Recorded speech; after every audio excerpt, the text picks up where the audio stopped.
Discuss किया था कि भाई अपन आज नया चैप्टर स्टार्ट करेंगे। सो आज अपन स्टार्ट करने वाले हैं केमिकल काइनेटिक्स। ठीक है, किसी को कुछ कष्ट है, कुछ बोलना है, कुछ अपने दुख पीड़ा प्रकट करना चाहते हो तो कर सकते हो।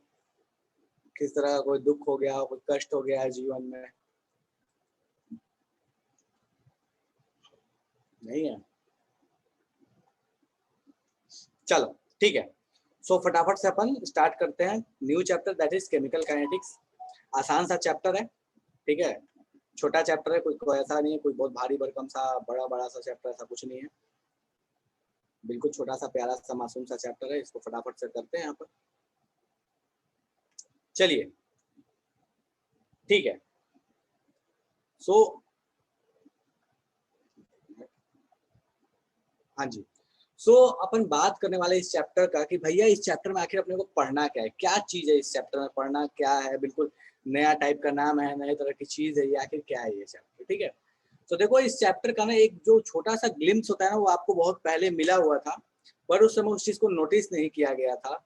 सो अब मैं बताने वाला हूँ, अब अपन उस चीज को देखेंगे कि एक्चुअल में वो चीज थी क्या। जब इक्विलिब्रियम पढ़े थे तो इक्विलिब्रियम के टाइम में एक वर्ड यूज किया करते थे। वो वर्ड यूज किया करते थे कि rate of forward reaction equals to rate of backward reaction. ठीक है, सो उस चीज के लिए हम लोगों ने एक चीज अपने माइंड में सेट कर ली थी कि यार जो भी अपने पास चीज दी है उसका उसके कॉन्सेंट्रेशन को लिखो, उसके पावर में उसके स्टोइकोमेट्री को लगा दो, उसी से प्रोपोर्शनल रेट होता है, वहां से इक्विलिब्रियम कांस्टेंट भी निकाल दिए थे। सो ये जो रेट वाली कहानी है जो हम लोगों ने इक्विलिब्रियम में पढ़ी थी, वो एक्चुअल में कैसे चलता है, क्या चलता है, किस पे डिपेंड करता है, ये सारी चीजें हम इस चैप्टर में पढ़ते हैं, दैट इज केमिकल काइनेटिक्स।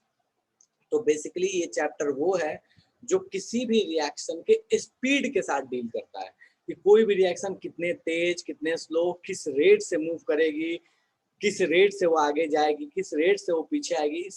इस चैप्टर में हमको बेसिकली इसी चीज के बारे में डील करना है। ठीक है, अब बात आती है थोड़ा सा एक मतलब एक आइडिया लेते हैं पुराने जो चैप्टर्स हम लोगों ने पढ़ा उसके रिगार्डिंग कि भैया उससे इसका कैसे लेना देना है। देखो जब क्लास 11th में हमने स्टार्ट किया था, क्लास 11 से सोचना स्टार्ट करो, जब हमने क्लास 11th में रिएक्शंस के बारे में पढ़ना स्टार्ट किया तो सबसे पहला जो अपना चैप्टर था that is mole concept. Mole concept हमको क्या सिखाता था? मोल कॉन्सेप्ट हमको ये सिखाता था कि भाई साहब आपने कोई चीज कितनी लेनी है तो कितनी बनेगी, आइडियली कितनी बनेगी। याद करोगे तो वहां पे एक कॉन्सेप्ट आया करता था कि भैया कितनी बनेगी, और फिर बाद में आता था परसेंटेज यील्ड। परसेंटेज यील्ड वाली थोड़ी रियलिटी कहानी है, बाकी आइडियल कहानी है कि कितने में कितना बन सकता है, मैक्सिमम कितना बनेगा, ये बताता था हमको मोल कॉन्सेप्ट। चलो उसके आगे बढ़े तो फिर हमको चैप्टर मिला, मतलब मोल कॉन्सेप्ट के आसपास वाले रेडॉक्स, मोल कॉन्सेप्ट, ये सारे एक तरह के चैप्टर हो गए। फिर उसके बाद हमको मिला थर्मोडायनेमिक्स। थर्मोडायनेमिक्स हमको क्या बताता था किसी रिएक्शन के बारे में, कि वो रिएक्शन जो आपने लिखी है वो हो सकती है कि नहीं हो सकती है, मतलब उसकी पॉसिबिलिटी है कि नहीं है। कैसे? तो भैया हमको पता है कि वहाँ डेल्टा जी निकालते थे, स्पॉन्टेनियस नॉन स्पॉन्टेनियस हम कैलकुलेट किया करते थे, हम बताते थे कि भैया अगर स्पॉन्टेनियस है तो ये रिएक्शन हो जाएगी, नॉन स्पॉन्टेनियस है तो नहीं होगी, हमको कराना पड़ेगा, कुछ एक्स्ट्रा कंडीशन देने पड़ेंगे, कितने टेम्परेचर पे होगा, क्या प्रेशर होगा, इसके बारे में हम पढ़ा करते थे। That is thermodynamics. मतलब कितना बन सकता है ये पढ़ा हम लोगों ने मोल कॉन्सेप्ट से, होगा या नहीं होगा ये पढ़ा थर्मोडायनेमिक्स में। उसके बाद हमारे पास चैप्टर आया कि इक्विलिब्रियम। इक्विलिब्रियम ने हमें सिखाया कि जो बना वो कितने बनने के बाद रुक जाएगा, जो बना वो कितने बनने के बाद रुक जाएगा। मतलब ऐसा कब कहानी आएगा कि भैया एक सिचुएशन ऐसी आ जाएगी कि जितना बनना था वो बन गया, जितना रिएक्टेंट बचना था बच गया, अब दोनों अपने अपने जगह पे स्थिर बैठे हुए हैं, ना कोई आगे जा रहा है ना कोई पीछे जा रहा है। तो ये जो कहानी है, मतलब वहां पे हमने इसके बारे में बात नहीं किया था कि भैया वो कब ऐसा कंडीशन आया कि ये बन गया प्रोडक्ट, कब ऐसा कंडीशन आया कि रिएक्टेंट रुक गया, कितने देर में आया, कोई डिस्कशन नहीं था। हम बस डिस्कस करते थे कि जो भी होना था हो गया, रिएक्शन खत्म हो गई, कितना प्रोडक्ट बनना था, कितना रिएक्टेंट बनना था बन गया, और दोनों अपने कंडीशन में स्टेबल हो गए, तो इक्विलिब्रियम आ गया। ये हम लोगों ने पढ़ लिया था। इस चैप्टर में हम ये पढ़ेंगे कि वो इक्विलिब्रियम कितने देर में आएगा। इस चैप्टर में ये पढ़ेंगे कि जो प्रोडक्ट बनता है वो कितने देर में बनेगा। मतलब कोई रिएक्शन हो रही है, कोई रिएक्शन है जिसमें बहुत अच्छा यील्ड है, बहुत अच्छा प्रोडक्ट मिल रहा है, बहुत फायदे का सौदा है, ठीक है, बहुत कम अमाउंट की चीज, बहुत सस्ती चीज लगा के बहुत महंगी चीज हम निकाल ले रहे हैं, लेकिन वो रिएक्शन कराने में हमको 50 साल लग जा रहे हैं। 50 साल में वो रिएक्शन धीरे धीरे करके हो रही है। क्या वो अपने किसी काम की रिएक्शन है? नहीं है। हम प्रैक्टिकल में किस रिएक्शन का यूज करेंगे? हम तो उसी का यूज करेंगे जिसमें प्रोडक्ट अपना आसानी से भी मिल जाए और सस्ता भी मिल जाए और अच्छा अमाउंट में भी मिल जाए। तीनों चीजें हमारे लिए इंपॉर्टेंट है। ये नहीं कि भैया सस्ता मिल रहा है, आसानी से मिल रहा है, सस्ता मिल रहा है, लेकिन मिलने में 50 साल लग गए, मिलने में 60-70 साल लग गए, वो रिएक्शन अपने किसी काम का नहीं है। सो बेसिकली कितने टाइम में कोई रिएक्शन इक्विलिब्रियम अचीव कर लेगी, इस चैप्टर में हम इसी चीज के बारे में डिस्कशन करने वाले हैं। ठीक है, so this chapter basically deals with the rate of reaction, time के साथ, कि टाइम के साथ रिएक्शन का क्या लेना देना है। डन है। तो ये अपने पास कहानी हो गई काइनेटिक्स के बारे में कि भैया ये चैप्टर है क्या। अब जरा आगे बढ़ते हैं और बात करते हैं कि आखिर भाई साहब ये जो रेट है, ये जो स्पीड है, वो चीज क्या होती है, रेट को हम डिफाइन कैसे करेंगे। जैसे हम फिजिक्स में पढ़ते हैं तो बोलते हैं कि कोई चीज कितने आगे जा रही है, कितने तेजी से जा रही है, तो उसके लिए एक पैरामीटर यूज किया, दैट इज वेलोसिटी या स्पीड। तो उससे पता चलता है कि यार कोई चीज की स्पीड ज्यादा है तो हम बोल सकते हैं कोई बहुत फास्ट जा रहा है, कोई चीज की स्पीड स्लो है तो हम बोलेंगे कि स्लो जा रहा है। लेकिन यहाँ तो ऐसा नहीं है, कोई दौड़ लगा रहा है, तो यहाँ पे हमको कैसे पता चलेगा कोई रिएक्शन फास्ट है या स्लो है। सो कहता क्या है कि अगर आपके पास, देखो समझो यहाँ वर्ड जो यूज किया था रेट, इस रेट का मतलब क्या है? इस रेट का मतलब बिल्कुल फिजिक्स का तुम वेलोसिटी समझ लो, फिजिक्स की वेलोसिटी है। फिजिक्स में जो वेलोसिटी होता था वही यहाँ पे रेट है, या स्पीड मान लो, अगर तुम डायरेक्शन हटाना चाहते हो तो स्पीड यूज कर लो, कि फिजिक्स का स्पीड यहाँ का रेट बात सेम है। अब रेट जो वर्ड आता है या फिजिक्स जो वहां पे हमने स्पीड की बात की, तो हमको ये आते ही दिमाग में आ जाता है कि यार distance with respect to time जो होता था उसको हम बोला करते थे स्पीड। यहाँ पर रेट ऑफ रिएक्शन क्या होगा? सो रेट ऑफ रिएक्शन को हम कैसे डिफाइन करेंगे, समझो इस चीज को। तो हम बोलेंगे कि the rate of decrease in the concentration of any one of the reactant. मान लो एक से अधिक रिएक्टेंट है, तो कोई एक रिएक्टेंट अगर घटेगा तो ऑब्वियस है दूसरा भी घटेगा, क्योंकि भैया एक मान लो अगर ऐसे है कि ए प्लस बी गिविंग सी, तो ए अगर एक मोल जाएगा तो ऑब्वियस है बी भी एक मोल जाएगा ही जाएगा। अपने पास मान लो ऐसी रिएक्शन हो गई तो ठीक है। सो यहाँ आसान भाषा में कहता क्या है कि देखो यार, या तो इसका रिएक्टेंट साइड में किसी का घटना विथ रेस्पेक्ट टू टाइम, या प्रोडक्ट में किसी साइड का बढ़ना विथ रेस्पेक्ट टू टाइम, दोनों चीजें हैं। या तो रिएक्टेंट में घटना विथ रेस्पेक्ट टू टाइम, या प्रोडक्ट में बढ़ना, प्रोडक्ट में the rate of increase of concentration in any one of the product, या प्रोडक्ट में बढ़ना विथ रेस्पेक्ट टू टाइम। इसी चीज को डिफाइन किया है कि भैया ये रेट है। ठीक है। अब एग्जाम्पल के तौर पे इसको छोड़े, एक एग्जाम्पल के तौर पे मान लो हमने आसान से एक एग्जाम्पल ले लिया कि ए गिविंग बी, मान लो ऐसी कहानी है। सो बोला कि बताओ रेट कैसे डिफाइन करोगे, रेट ऑफ रिएक्शन क्या होगा? तो तुम बोलोगे कि भैया या तो जिस रेट से ये घट रहा है वो रेट ऑफ रिएक्शन हो जाएगा, या जिस रेट से ये बढ़ रहा है वो रेट ऑफ रिएक्शन हो जाएगा। So basically rate of reaction आप रिएक्टेंट के टर्म में भी डिफाइन कर सकते हो और प्रोडक्ट के भी टर्म में डिफाइन कर सकते हो। अब मान लो कि कोई बड़ा सा रिएक्शन हो गया, उसमें कैसे रेट लिखेंगे वो बात की बात है, बाद में देखेंगे। लेकिन फिलहाल एक सिंपल सी कहानी कि ए से बी दे रहा है, तो रेट का मतलब क्या हुआ? रिएक्टेंट के कॉन्सेंट्रेशन का घटना with respect to time, product के कॉन्सेंट्रेशन का बढ़ना विथ रेस्पेक्ट टू टाइम। तो अगर हम चाहें तो रेट को हम ऐसे लिख सकते हैं, बिल्कुल आसान भाषा में हम बोल सकते हैं, जैसे वहां पे हम फिजिक्स में पढ़ा करते थे कि भैया स्पीड क्या है, तो हम बोलते थे कि हम स्पीड के लिए हम क्या डिफाइन करते थे, तो हम बोलते थे कि भैया D final minus D initial, distance final minus distance initial, time final minus time initial, यही होता था अपने पास स्पीड। और दूसरी कहानी क्या होती थी कि बहुत खुश हो जाते थे तो हम एक चीज और बोल देते थे कि भैया देखो स्पीड लिखना है तो ऐसे लिखा लो यार, ये बहुत ज्यादा टेंशन का चीज है, इसको क्यों ऐसे लिखते हो, ऐसे लिख लो डी, और डिस्टेंस के लिए अच्छा यहाँ डी यूज कर लिया, ठीक है, तो मान लो यहाँ एस यूज कर लेते हैं, तो D S by d T, खुश होकर हम ऐसे यूज किया करते थे। तो हम बोलते थे कि भैया ये अपने पास क्या हो गया, इंस्टेंटेनियस रेट हो गया या इंस्टेंटेनियस स्पीड हो गया, और ये कौन सा स्पीड हो गया, एवरेज स्पीड हो गया। सो जैसे स्पीड की कहानी थी कि आप एक खास टाइम इंटरवल में मेजर करोगे तो हम बोलते थे कि वो एक एवरेज स्पीड आएगा, लेकिन एक खास पॉइंट पे मेजर कर लोगे तो हम बोलते थे वो क्या आएगा, इंस्टेंटेनियस स्पीड आएगा। और हमको पता है कि ये पॉसिबिलिटी तो है कि स्पीड जो है वो टाइम के साथ बदलते रहे, वेलोसिटी टाइम के साथ बदलते रहिए तो बिल्कुल पॉसिबल होता ही है। तो इसका मतलब क्या हुआ कि भैया अगर बदलते रहा तो खास टाइम पे मेजर किया तो इंस्टेंटेनियस, और अगर आपने पूरे एक लॉन्ग रेंज में मेजर कर लिया तो उसको क्या बोल दोगे, एवरेज बोल दोगे। सेम कहानी अपने रेट ऑफ रिएक्शन में भी वैलिड है। रेट ऑफ रिएक्शन को क्या बोलोगे, बोलोगे कि अगर एक खास टाइम में आपने मेजर किया तो एक दो टाइम लिमिट ले लिया कि 10 सेकंड से 20 सेकंड के बीच में, सो उसमें जब मेजर किया तो वो भी क्या होगा, एवरेज होगा। और किसी एक खास टाइम पे अगर तुमने डिफरेंशिएट करके रेट मेजर कर लिया तो उसको क्या बोलोगे कि वो इंस्टेंटेनियस रेट कहलाएगा।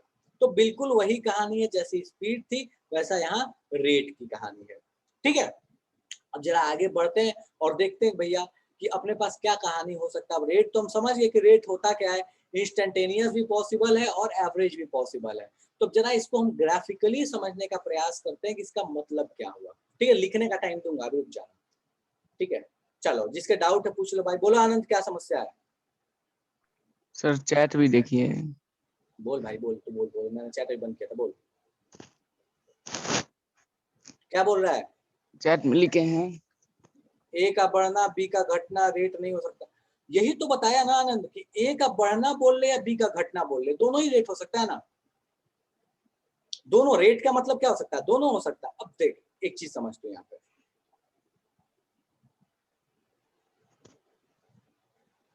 मान लो ए पॉइंट पे कोई खड़ा है, बी पॉइंट पे कोई खड़ा है। यहाँ देखो, ध्यान से देखो आनंद, यहाँ पे मान ले तू खड़ा है और यहाँ पे कोई तेरा इंतजार करने वाला खड़ा है, मान ले फॉर अ टाइम में। ठीक है, अब मान ले तूने यहाँ से दौड़ना शुरू किया। ठीक है, सो अब तुम क्या बोल सकते हो, तुम स्पीड, अच्छा मान लो यहाँ पे एक और भी तुम्हारा दोस्त भी खड़ा है। ठीक है, कोई दोस्त खड़ा है। अब तुमने मान लो यहाँ से दौड़ के तुमको यहाँ जाना है। ठीक है, यहाँ मैं पॉइंट दे रहा हूँ, ए पॉइंट बी पॉइंट। आनंद ध्यान से देखो, तुमने यहाँ से दौड़ के यहाँ जाना है। ये। अब तुम्हारी स्पीड जो है विथ रेस्पेक्ट टू दिस या विथ रेस्पेक्ट टू दिस, किसी के रेस्पेक्ट में बता सकते हैं ना अपन। Yes sir. ठीक है, अब मान लो ये पर्सन जो है, ये मान लो के है, ये पर्सन जो है, ये मान लो पर्सन जी है, और ये पर्सन जो है ये ए है।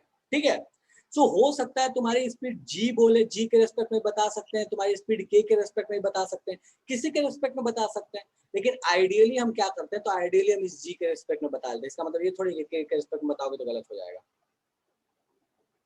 बात समझ में आया? तो इसी यस तरीके सर। से जो रेट ऑफ यस। रिएक्शन है, कितने स्पीड से चल रहा है, वो आप रिएक्टेंट के टर्म में भी बता सकते हो, प्रोडक्ट के भी टर्म में बता सकते हो। अब बस फर्क यहाँ क्या पड़ जाएगा, तो मान लो जो ये के देखेगा, वो जो तुम्हारा स्पीड देखेगा उसका जो साइन होगा, और जो ये देखेगा उसका साइन में क्या होगा, अपोजिट होगा। एक अगर तुम्हारे स्पीड को पॉजिटिव तरीके से देखेगा तो दूसरा उसको निगेटिव तरीके से देखेगा। एक बोलेगा कि एक के पास आ रहे हो, दूसरे से तुम दूर जा रहे हो, दोनों का साइन बस अपोजिट हो जाएगा। लेकिन रेट क्या रहने वाला है, स्पीड क्या रहने वाला है, क्या वो बदल जाएगा? आनंद समझ में आया? ठीक है, तो इसलिए आप यस रेट सर। के रेस्पेक्ट में देख सकते हो, आप रिएक्टेंट के रेस्पेक्ट में और प्रोडक्ट के रेस्पेक्ट में, दोनों के रेस्पेक्ट में रेट को देखा जा सकता है। चलेगा? चल, यस तो सर। ये, हाँ तो ये अब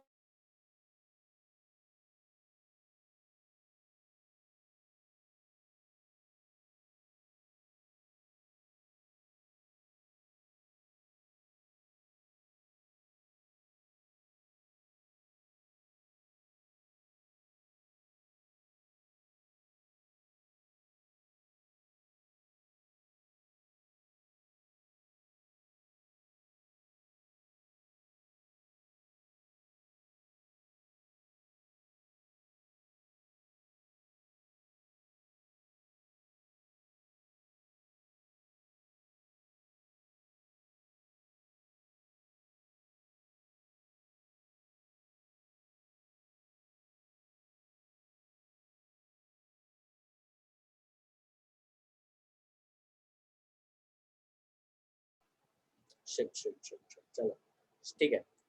हाँ ठीक है, अनम्यूट कर दिया, अनम्यूट कर दिया। ठीक है, हो गया भाई, हो गया। एक ही बार में सब हाथ खड़ा कर दिया। ठीक है, सो देखो रेट ऑफ रिएक्शन की जो यूनिट है, मैं फिर से रिपीट कर रहा हूँ, रेट ऑफ रिएक्शन की यूनिट क्या होगी। तो जैसे आप स्पीड में यूनिट लिखा करते थे, क्या होता था स्पीड में यूनिट, डिस्टेंस बाय टाइम हुआ करता था, तो हम बोलते थे मीटर पर सेकेंड, स्टैंडर्ड यूनिट। तो यहाँ पे स्टैंडर्ड यूनिट क्या होगा, सो रेट को हमने कैसे लिखा है, हमने दो तरीके से लिखा था, कॉन्सेंट्रेशन बाय टाइम एवरेज वाला और इंस्टेंटेनियस वाला, आगे अपन बात करेंगे इसके बारे में, ठीक है। लेकिन यूनिट तो सेम ही रहने वाला है, चाहे एवरेज स्पीड लो चाहे इंस्टेंटेनियस स्पीड लो। तो इसका यूनिट क्या हो जाता है, मोलर पर सेकंड। मोलर का मतलब हुआ कॉन्सेंट्रेशन सिंपली, और पर सेकंड इसे एसआई यूनिट। तो मोलर पर सेकंड को हम क्या बोल सकते हैं, मोल पर लीटर पर सेकंड। तो ये इसकी क्या हो जाती है, यूनिट हो जाती है, किसकी, रेट की यूनिट हो जाती है। अब अपने को पता है कि भैया रेट दो तरीके से लिख सकते हैं, रेट दो तरीके का पॉसिबल है, दैट इज इंस्टेंटेनियस और एवरेज रेट। तो जरा समझ लेते हैं। क्या हो गया भाई, माइक कहाँ ऑफ है, ठीक है अभी ठीक है, चलो। सो रेट अपने पास दो पॉसिबल है, इंस्टेंटेनियस पॉसिबल है और एवरेज पॉसिबल। तो जरा इस चीज को हम समझते हैं इस ग्राफ के थ्रू। देखो ये ग्राफ अपने को दिया हुआ, अब इस ग्राफ को अगर थोड़ा याद करोगे तो ये जाना पहचाना ग्राफ लगेगा। कैसे जाना पहचाना ग्राफ लगेगा, मैं थोड़ा आपको याद दिलाता हूँ, थोड़ा रिकॉल कराता हूँ इस ग्राफ के बारे में। अगर थोड़ा सा इक्विलिब्रियम याद आए तो इक्विलिब्रियम में हम कुछ ऐसा पढ़ते थे कि रिएक्टेंट यहाँ होता था, अच्छा खासा कॉन्सेंट्रेशन, यहाँ प्रोडक्ट होता था, टाइम के साथ ये घटता था, टाइम के साथ ये बढ़ता था, और एक टाइम के बाद दोनों बराबर हो जाते थे, तो तुम पढ़ते थे कि भैया इक्विलिब्रियम आ गया। सो इसके बाद की कहानी हम डिस्कस किया करते थे इक्विलिब्रियम में। अब जो हम पढ़ने वाले हैं वो ये बाद की कहानी नहीं, अब हम पढ़ने वाले हैं इधर की कहानी, कि किस ये जो घट रहा है रिएक्टेंट वो कैसे, और ये प्रोडक्ट जो बढ़ रहा है वो कैसे। सो बेसिकली ये जो ग्राफ है, ये ग्राफ इसी वाले पोर्शन को दिखाना चाहता है, इस वाले पोर्शन को दिखाना चाहता है कि देखो रिएक्टेंट हमारे पास टाइम के साथ क्या हो रहा है, घट रहा है। और ये वाला जो ग्राफ है हमको बताना चाहता है ये वाले पोर्शन के बारे में कि देखो प्रोडक्ट जो है वो टाइम के साथ क्या हो रहा है, बढ़ रहा है। ठीक है। सो ये एक ग्राफ का पार्ट है जो हमको ये बताना चाहता है कि देखो रिएक्टेंट टाइम के साथ कैसे घट रहा है। अब चलो, ये रिएक्टेंट टाइम के साथ घट रहा है ये तो हमको समझ में आ गया। इधर अपने पास क्या है, रेट वाली चीज बात करेंगे, और इधर अपने पास इक्विलिब्रियम वाली चीज आ गई। बेसिकली हम बोल सकते हैं कि इधर वाला जो हम पढ़ रहे हैं ये काइनेटिक्स पढ़ रहे हैं, दिस इज काइनेटिक्स, ठीक है, और दिस इज इक्विलिब्रियम। ठीक है, चलो अब हम इसमें जरा बात करते हैं इंस्टेंटेनियस रेट और एवरेज रेट का। ये ग्राफ बस परेशान करने के लिए है, बाकी आपको पता है ये फिजिक्स की कहानी। अब इसको ऐसे समझ लो, बिल्कुल एक आसान भाषा में मैं समझा रहा हूँ, इसको ध्यान दो। मान लो आपको एक ग्राफ बना के ऐसे दे दिया, एक ग्राफ बना के मैं आपको ऐसे दे दे रहा हूँ, जहाँ पे आपके पास यहाँ पे डिस्टेंस और यहाँ पे टाइम है, और आपको मैंने ऐसे ग्राफ बना के दे दिया, ठीक से एक ऐसे ग्राफ बना के दे दिया। अब अगर मैं आपसे बोलूं, आपको यहाँ पे सारी जगह दिया हुआ है, टाइम वाइम दिया हुआ है, यहाँ पे डिस्टेंस दिया हुआ है, यहाँ पे टाइम दिया हुआ है सारी जगह के लिए। अगर मैं आपसे बोलूं कि बाबू बताओ कि आपका इस टाइम पे आपका इंस्टेंटेनियस स्पीड क्या होगा, तो नहीं बता सकते, बोलोगे कि माँ फर्जी काम है। कैसे माँ फर्जी काम है, तो बोलोगे कि आप इस ग्राफ का इक्वेशन बता दीजिए, हम उसको डिफरेंशिएट कर लेंगे, इस ग्राफ का इक्वेशन बता दीजिए। मान लो जो भी फंक्शन, अगर फिजिक्स वाले मैथ्स वाले समझते होंगे तो थोड़ा बहुत ठीक है, नहीं भी समझते होंगे तो y इक्वल्स टू fx, मान लो कोई चीज होती है, y equals to x square, y equals to x square plus 2x³ plus 4, कुछ भी इस टाइप का मान लो है। ठीक है। सो बोलता क्या है कि एक अपने पास ग्राफ है, आप इस ग्राफ का क्या करो, इक्वेशन दे दो और हमको बता दो किस टाइम पे चाहिए, वहां डिफरेंशिएट करके हम इंस्टेंटेनियस रेट निकाल लेंगे। अगर एवरेज रेट आपको पता करना है तो बता दो किस टाइम से किस टाइम के बीच में चाहिए। मान लो अपने को इस टाइम से लेकर इस टाइम के बीच में चाहिए, तो हमको टाइम डिफरेंस पता चल जाएगा, और हमको ये वाई एक्सिस पे कितना कट रहा है ये पता चल जाएगा। तो हम यहाँ क्या कर लेंगे, delta y by delta x भी करेंगे तो हमको रेट पता चल जाएगा, मतलब change in concentration upon change in time पता करेंगे तो एवरेज भी निकाल सकते हैं। ठीक है। सो ये हम स्पीड के रेस्पेक्ट में बात करते हैं कि हम इंस्टेंटेनियस और एवरेज दोनों बता सकते हैं। सेम कहानी यहाँ पे इसके लिए क्या है, इसके लिए भैया सो देखो अपने को बोला गया कि भैया इसमें बताओ आप एवरेज रेट कैसे बताओगे, और आपको मान लो टाइम दे दिया है कहाँ से कहाँ के बीच में। तो यहाँ देखो मैं टाइम यहाँ बोल दिया है कि यहाँ टाइम आपको मेंशन किया गया है कि T1 से T2 के बीच में बताओ एवरेज रेट क्या होगा। तो आप क्या बोलोगे, एवरेज रेट कैसे लिखोगे रिएक्शन का, तो आप बोलोगे कि भैया यहाँ से लेके यहाँ तक का जो कॉन्सेंट्रेशन डिफरेंस है, मतलब ये यहाँ से लेके R1 से लेके R2 का जो कॉन्सेंट्रेशन डिफरेंस है, that is delta R divided by delta T, यही होगा आपका एवरेज रेट। क्या बोलेगा कि भैया कॉन्सेंट्रेशन से कॉन्सेंट्रेशन जितना चेंज हुआ डिवाइडेड बाय टाइम से उसको डिवाइड कर दो, आपको एवरेज रेट मिल गया। सो यहाँ एवरेज रेट का फॉर्मूला लिखा है minus of delta R by delta T. अब यहाँ एक समस्या आती है कि ये माइनस क्यों है। अब बिल्कुल वो पुराने वाले एग्जाम्पल पे चल जाओ जो आनंद वाला एग्जाम्पल था। तो आनंद को जब मैंने बोला था कि भैया आनंद यहाँ से दौड़ के यहाँ पे जाएगा, जी है यहाँ पे कोई जी के पास जा रहा है, ठीक है। सो हमको क्या लगेगा, हम यूजुअली हमारी आदत होती है कि हम इसको इधर को पॉजिटिव डायरेक्शन लेते हैं, इधर को नेगेटिव डायरेक्शन लेते हैं। तो चूंकि आनंद इधर दौड़ रहा है तो मानेंगे कि इसका जो स्पीड है वो क्या है, पॉजिटिव है, और अगर इधर दौड़ता तो क्या होता, निगेटिव होता। मतलब हम किसी रिएक्शन में भी यही कॉन्सेप्ट को लगाते हैं। क्या कॉन्सेप्ट को लगाते हैं, हम बोलते हैं कि अगर रिएक्शन में ना रिएक्शन आगे जा रही है, मतलब प्रोडक्ट बन रहा है, मतलब राइट साइड अगर रिएक्शन जा रही है तो रेट पॉजिटिव है, लेफ्ट साइड जा रही है तो रेट नेगेटिव है। मतलब प्रोडक्ट बनाना, हम चाहते थे ना प्रोडक्ट बने, तो प्रोडक्ट बन रहा है तो रेट पॉजिटिव मानेंगे, और अगर नहीं बन रहा है, रिएक्टेंट बन रहा है तो निगेटिव मानेंगे। अब समझो यहाँ पे एक चीज कि रिएक्टेंट तो टाइम के साथ घटा है, रिएक्टेंट टाइम के साथ घटा है, मतलब प्रोडक्ट डेफिनेटली बढ़ा होगा।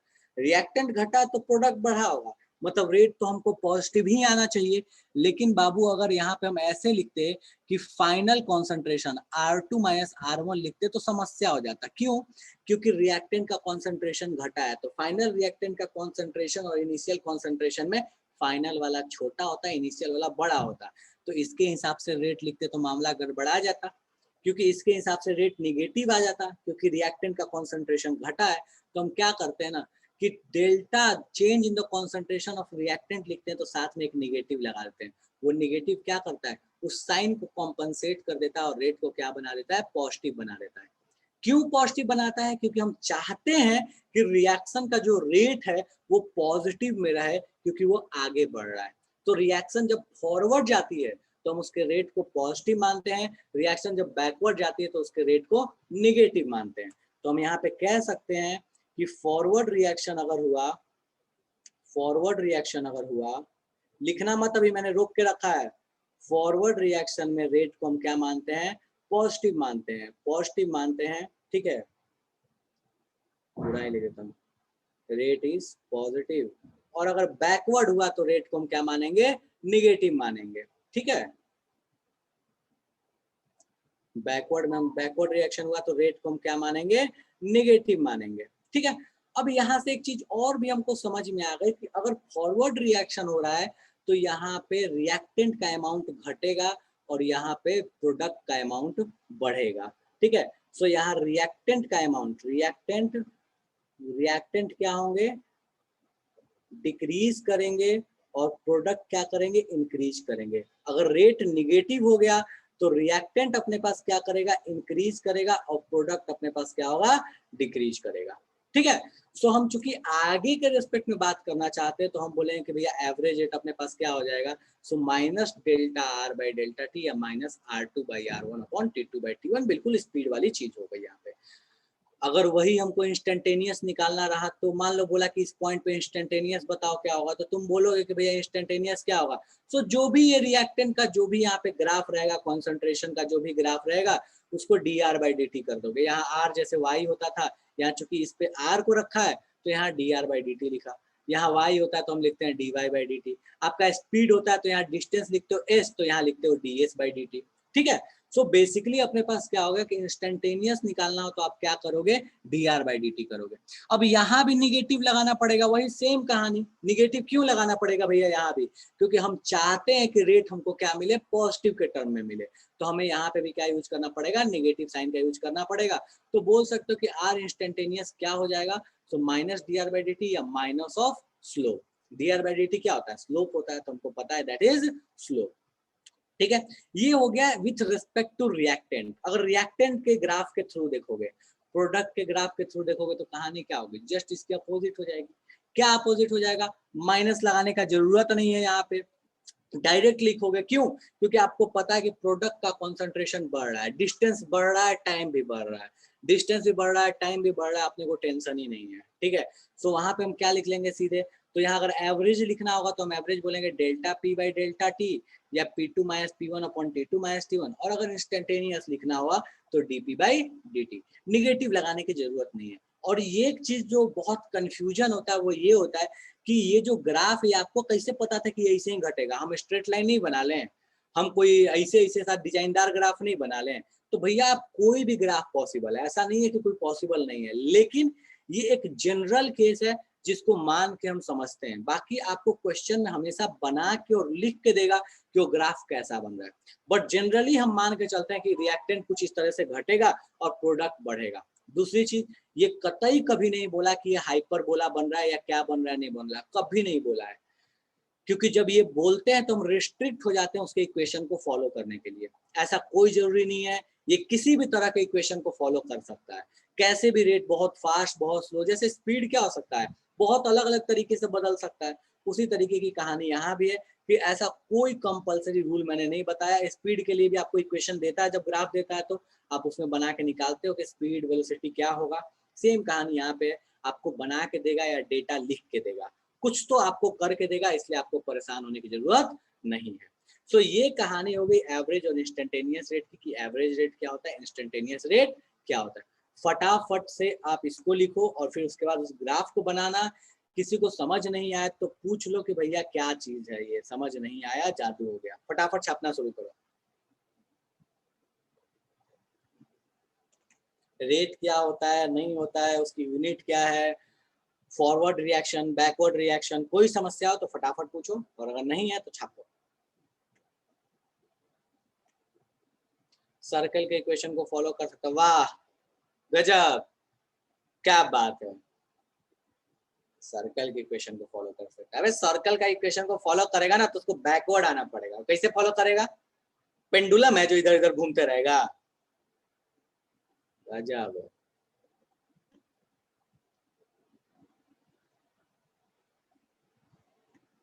बाबू आदर्श, जब बोला कुछ भी फॉलो करेगा तो कुछ भी फॉलो करके इक्विलिब्रियम आना चाहिए। ठीक है, इक्विलिब्रियम मतलब कि दोनों का कंसंट्रेशन बराबर हो जाना चाहिए टाइम के बाद। होगा, ये बताओ हमको। सर्कल करोगे तो इक्विलिब्रियम कहाँ लेके आओगे, जरा बताओ तो मेरे को। कुछ भी होना चाहिए तो ये सर्कल बना देंगे। ग्राफ में माइनस वाली चीज का मतलब ये हुआ कल्याणी कि माइनस हमको ये बताता है कि अगर रिएक्शन आगे जा रही है, फॉरवर्ड जा रही है, तो रेट पॉजिटिव होना चाहिए। और अगर रेट पॉजिटिव होना है, रिएक्टेंट के रिस्पेक्ट में बात करें, तो फाइनल रिएक्टेंट का अमाउंट तो कम होगा इनिशियल से, क्योंकि कॉन्सेंट्रेशन क्या हो रहा है, घट रहा है रिएक्टेंट का। तो वहां पे डेल्टा आर जो लिखेंगे वो निगेटिव आ जाता है। सो उसको पॉजिटिव बनाने के लिए हमने क्या किया है कि एक निगेटिव का साइन आगे लगा लिया। ठीक है, देखो ऐसे समझो, मान लो कि आपने ए से बी बनाया। ए का मान लो इनिशियल कॉन्सेंट्रेशन था 5, बी का था 3। बाद में क्या हो गया कि इसका हो गया इनिशियल, इसका कॉन्सेंट्रेशन हो गया, इनिशियल है, ये फाइनल है। मान लो इसका कॉन्सेंट्रेशन जो है वो 2 हो गया, तो इसका कॉन्सेंट्रेशन कितना हो गया, 6 हो गया। डन है, 3 घटा तो ये 3 बढ़ गया। अब बोला कि रेट ऑफ रिएक्शन लिखो, क्या लिखोगे। और ये मान लो कि इनिशियल से फाइनल जाने में आपको लगा है 10 सेकेंड। ठीक है, तो रेट ऑफ रिएक्शन मैं लिखने जाऊंगा तो मैं रेट क्या लिखूंगा, फाइनल माइनस इनिशियल कॉन्सेंट्रेशन जब करूंगा तो मुझे दिखेगा 2 - 5 डिवाइड बाई 10। तो डिवाइड बाई 10 करूंगा बेटा तो ये -3/10 आ जाएगा। लेकिन क्या रेट यहाँ निगेटिव आना चाहिए, नहीं, क्योंकि रिएक्शन आगे अल्टीमेटली गई है, तो निगेटिव तो नहीं आना चाहिए। तो इसलिए इस निगेटिव को हटाने के लिए एक आगे में निगेटिव लगाते हैं। इस वजह से यहाँ एक आगे में निगेटिव लगा के इसको सॉल्व करते हैं। वही प्रोडक्ट की तरफ से लिखोगे रेट, तो यहाँ कोई दिक्कत ही नहीं होगा, रेट लिखोगे। बोले कि 6 - 3/10, तो ये आराम से चुपचाप 3/10 आ गया। देखो दोनों बराबर है, चाहे रिएक्टेंट चाहे प्रोडक्ट, किसी के साइड से देख लो। डन है कल्याणी।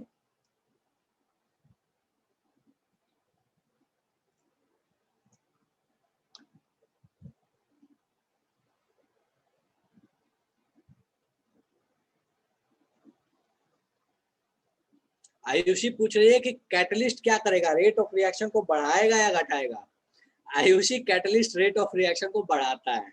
ठीक है, आगे पढ़ेंगे अपन उसके बारे में। चलो, तो ये अपने पास कहानी हो गई रेट ऑफ रिएक्शन की। यूनिट ऑफ रेट ये मैंने बता दिया कि भैया इसका क्या यूनिट रहने वाला है, पहले लिख चुके हो तो कोई दिक्कत नहीं है।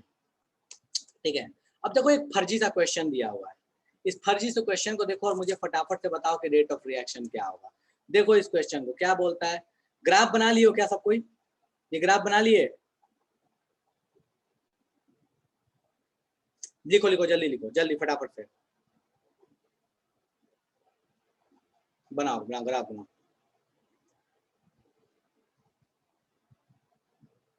तिवारी क्या क्वेश्चन बोल रहा है,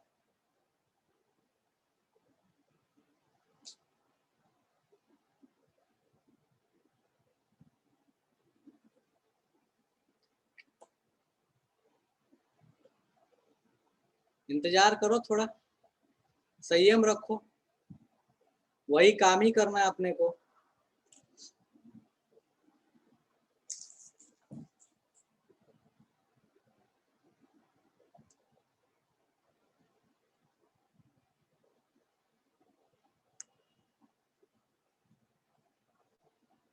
क्वेश्चन बनाना है, क्या बात है, देख के बड़ा अच्छा लगता है मेरे को जब कोई बोलता है ये चीज, तो क्वेश्चन सॉल्व करना है मेरे को।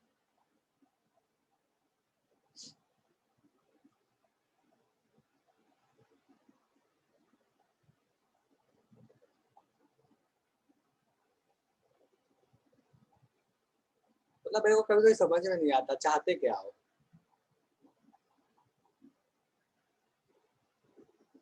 कभी रोते हो कि थियरी लिखवाना है, लिखना है, कभी रोते हो कि क्वेश्चंस करने हैं। बताओ तो, बड़ा कष्ट है यार जीवन में, समझ में नहीं आता करना क्या है ना तिवारी?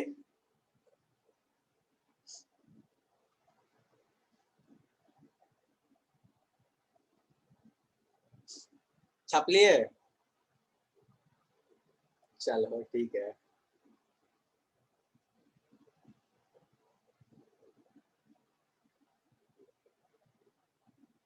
सही बात है, देखो देखो सिद्धांत को देखो, डायलॉग दे रहा है।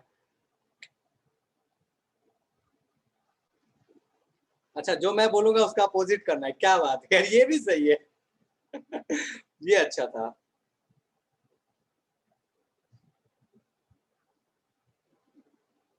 तो चलो एक काम करते हैं, मैं बोलता हूँ ना पढ़ाई मत करो, ठीक है? तो अब तो पढ़ाई करोगे राघवेंद्र, ये सही है ना? मैं बोलता हूँ क्वेश्चंस नहीं करना, पढ़ाई मत करना। अगर ऐसा बोलने से पढ़ाई होगा क्या?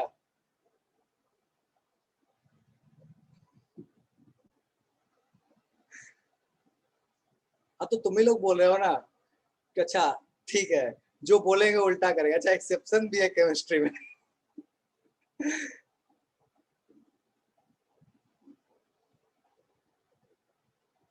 आकाश नहीं, अभी बताया ना, अभी मतलब मुझे बताया गया कि जो मैं बोलूंगा उसका उल्टा हम सोचते हैं या उसका उल्टा हम करते हैं, तो मैंने बोला ठीक है यार, कोई बात नहीं।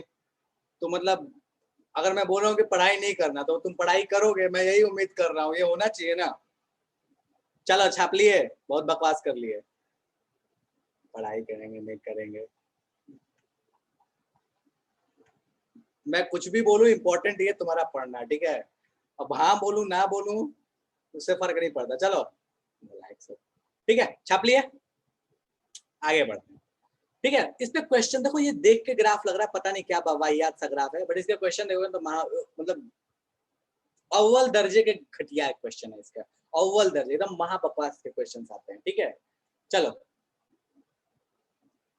देखो एक वाहियात सा क्वेश्चन, ये बोलता क्या है कि भैया देखो कहानी आपके पास ऐसी है कि एक रिएक्शन है, ठीक है? कुछ वहां पे ये ले लिया, कुछ कंपाउंड ले लिया, ब्यूटाइल क्लोराइड, अलग अलग टाइम पे अलग अलग इसकी कॉन्सेंट्रेशन दिए हुए हैं। तो यूजिंग, ये देखो ध्यान देना, during different intervals of time, time in the second, ये स्लैश देख लिया मतलब सेकेंड के फॉर्म में है, ठीक है?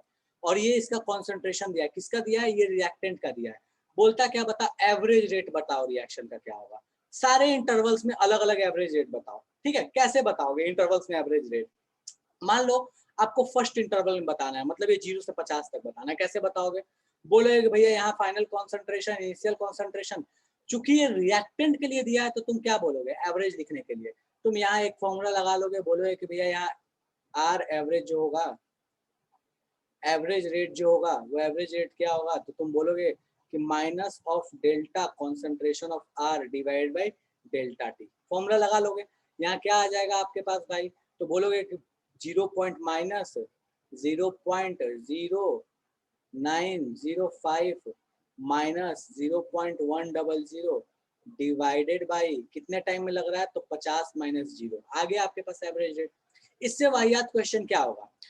आपका फर्स्ट इंटरवल में एवरेज रेट आ गया, उसी तरीके से सेकेंड इंटरवल में, थर्ड इंटरवल में, मतलब फर्स्ट इंटरवल ये हुआ, सेकेंड ये हुआ, थर्ड ये हुआ, फोर्थ ये हुआ, सारे इंटरवल में आपको एवरेज रेट निकालना, निकाल सकते हो। पूरे रिएक्शन का भी एवरेज रेट बोलेगा तो भी निकाल सकते हो। कैसे निकालोगे? तब बोलोगे इनिशियल कंडीशन ये हो गया, फाइनल कंडीशन ये हो गया, फाइनल माइनस इनिशियल, चूंकि रिएक्टेंट के रेस्पेक्ट में तो निगेटिव लगा लोगे, आपके पास आ जाएगा रेट ऑफ रिएक्शन। किसी को इसमें तकलीफ है? कोई बोलेगा इंस्टेंटेनियस बताइए, इसमें हमको नहीं पता इंस्टेंटेनियस, क्योंकि हमको ये नहीं पता कि रेट जो कोई भी प्रोडक्ट का जो कॉन्सेंट्रेशन है विथ रेस्पेक्ट टू टाइम कैसे वेरी कर रहा है। कोई यहाँ पे इक्वेशन नहीं दिया हुआ है, इसलिए आप इसमें इंस्टेंटेनियस बता ही नहीं सकते। आप इसमें सिर्फ और सिर्फ क्या बता सकते हो? एवरेज बता सकते हो। चलेगा, किसी को तकलीफ है तो मुझे बता दो कि इंटरवल्स में हमको रेट कैलकुलेट करने नहीं आएगा। कोई ऐसा रोना गाना मचाना चाहता है? ठीक है, चलो अब फटाफट से एक काम करो, मुझे इसमें ना पूरे रिएक्शन का एवरेज रेट बस बता दो कि पूरे रिएक्शन का एवरेज रेट कितना होगा। इतना कष्ट कर दो, बाकी ठीक है। पूरे रिएक्शन का एवरेज रेट कैलकुलेट कर दो। ठीक है,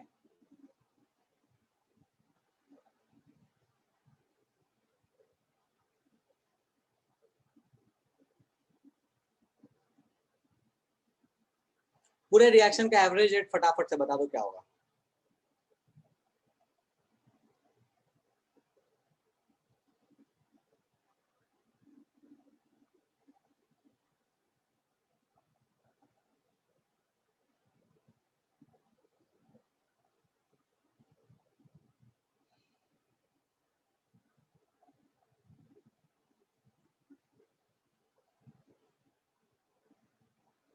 एक second,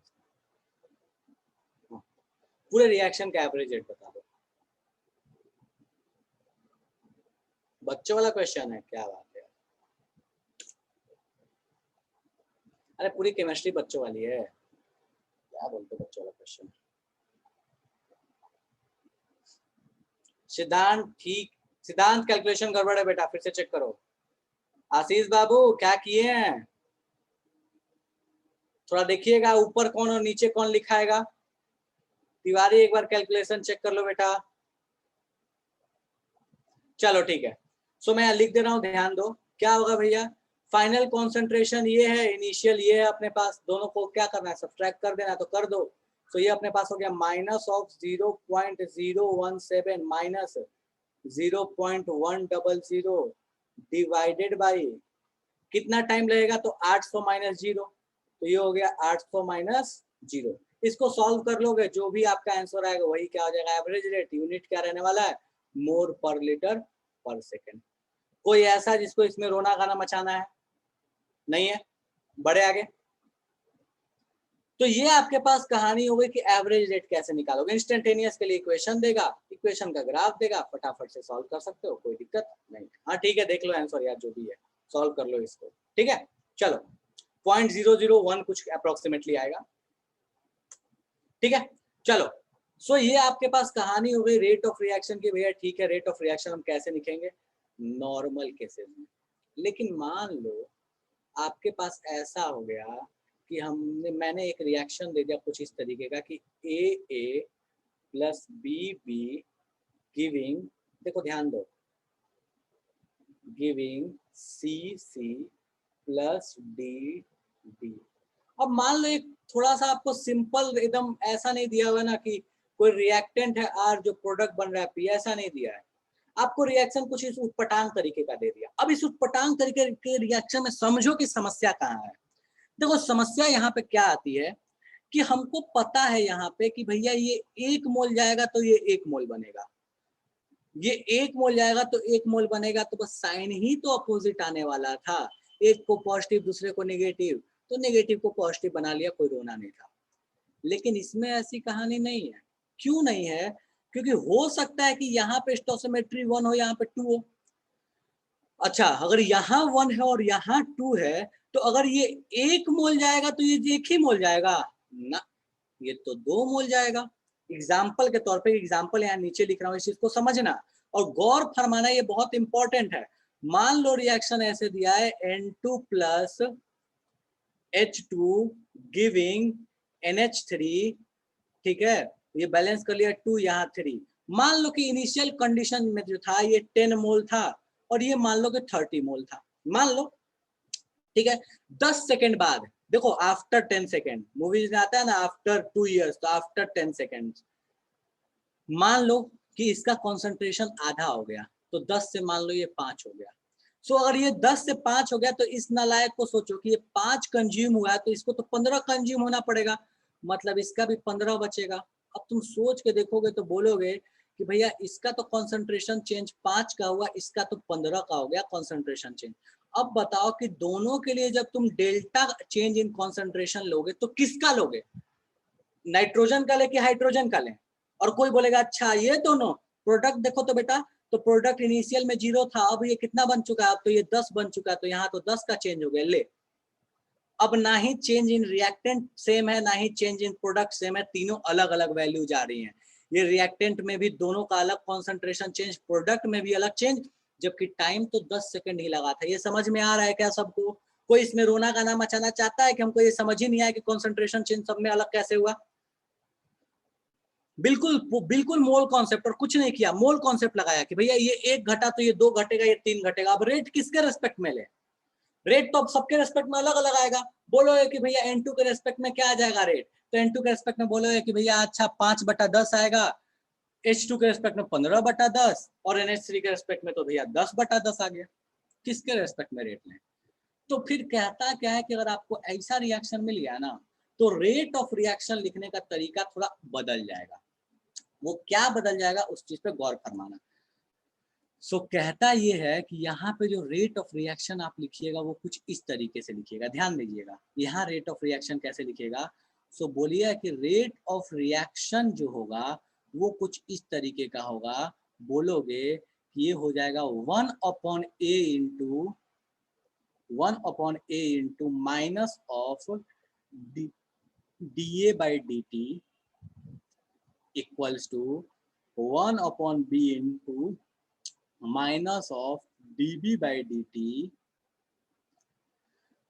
equals to 1/C into ये minus of dC/dt equals to, sorry product है ना तो प्लस हो गया, हटा दो इसको, dC/dt equals to 1/D into dD/dt। पल्ले ही नहीं पड़ा ये क्या लिख दिया, ठीक है। सो ये क्या कहता है? कहता है कि अगर आपको ऐसी कहानी मिल गई जिसमें स्टोसिमेट्री अलग है, जिसमें सबकी कहानी अलग है, तो आप रेट ऑफ रिएक्शन कैसे लिखोगे? तो कहता है ना कि क्या करो कि ए के रेस्पेक्ट में रेट लिखो। तो ए के रेस्पेक्ट में रेट क्या होगा? Change in concentration of A with respect to time. ये ए के रेस्पेक्ट में रेट हो गया, और उसको ना उसके स्टोसिमेट्री से डिवाइड कर दो तो रेट ऑफ रिएक्शन आ जाएगा। अगर बी से आप निकालना चाहते हो रेट ऑफ रिएक्शन, तो आप ऐसे लिखो, change in concentration of B with respect to time. जो भी थोड़ी देर पहले लिखा करते थे यही लिखते थे ना, माइनस ऑफ dR/dt। तो ये क्या हो गया? माइनस ऑफ dB/dt, क्योंकि हम b यहाँ मान रहे हैं, पहले हम यहाँ r माना करते थे। तो माइनस ऑफ dB/dt, और इसको b से डिवाइड कर दो, इसके स्टोसिमेट्री से डिवाइड कर दो। इसी तरीके से c के रेस्पेक्ट में क्या लिखोगे? तो dC/dt, और यहाँ c से डिवाइड कर दो, और ये dD/dt यहाँ d से डिवाइड कर दो, आपको रेट ऑफ रिएक्शन आ जाएगा। समझ में कुछ नहीं आया कि क्या बोल रहा है? जरा इस वाले क्वेश्चन में अप्लाई करके देखते हैं कि इस वाले क्वेश्चन में कैसे लिखेंगे। ठीक है, चलो ठीक है। तो इस वाले क्वेश्चन में हम अप्लाई करके देखते हैं कि इस वाले क्वेश्चन में हम कैसे लिखेंगे। सो हमको बोला इस वाले क्वेश्चन में ध्यान से देखना कि रेट मैं कैसे लिखूंगा। क्या निगेटिव साइन से क्या लग रहा है? सब्सट्रैक्शन है, तो निगेटिव, अरे यार ये है,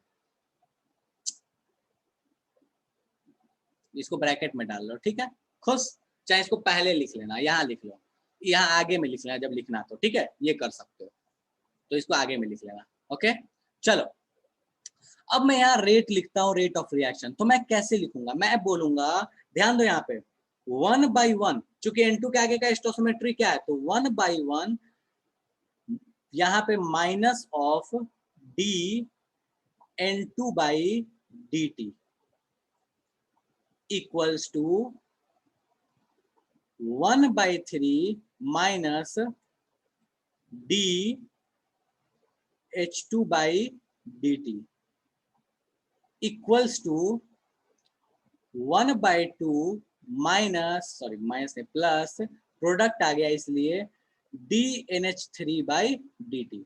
ये किसके लिए लिखा? एवरेज के लिए नहीं लिखा, ये इंस्टेंटेनियस के लिए लिखा।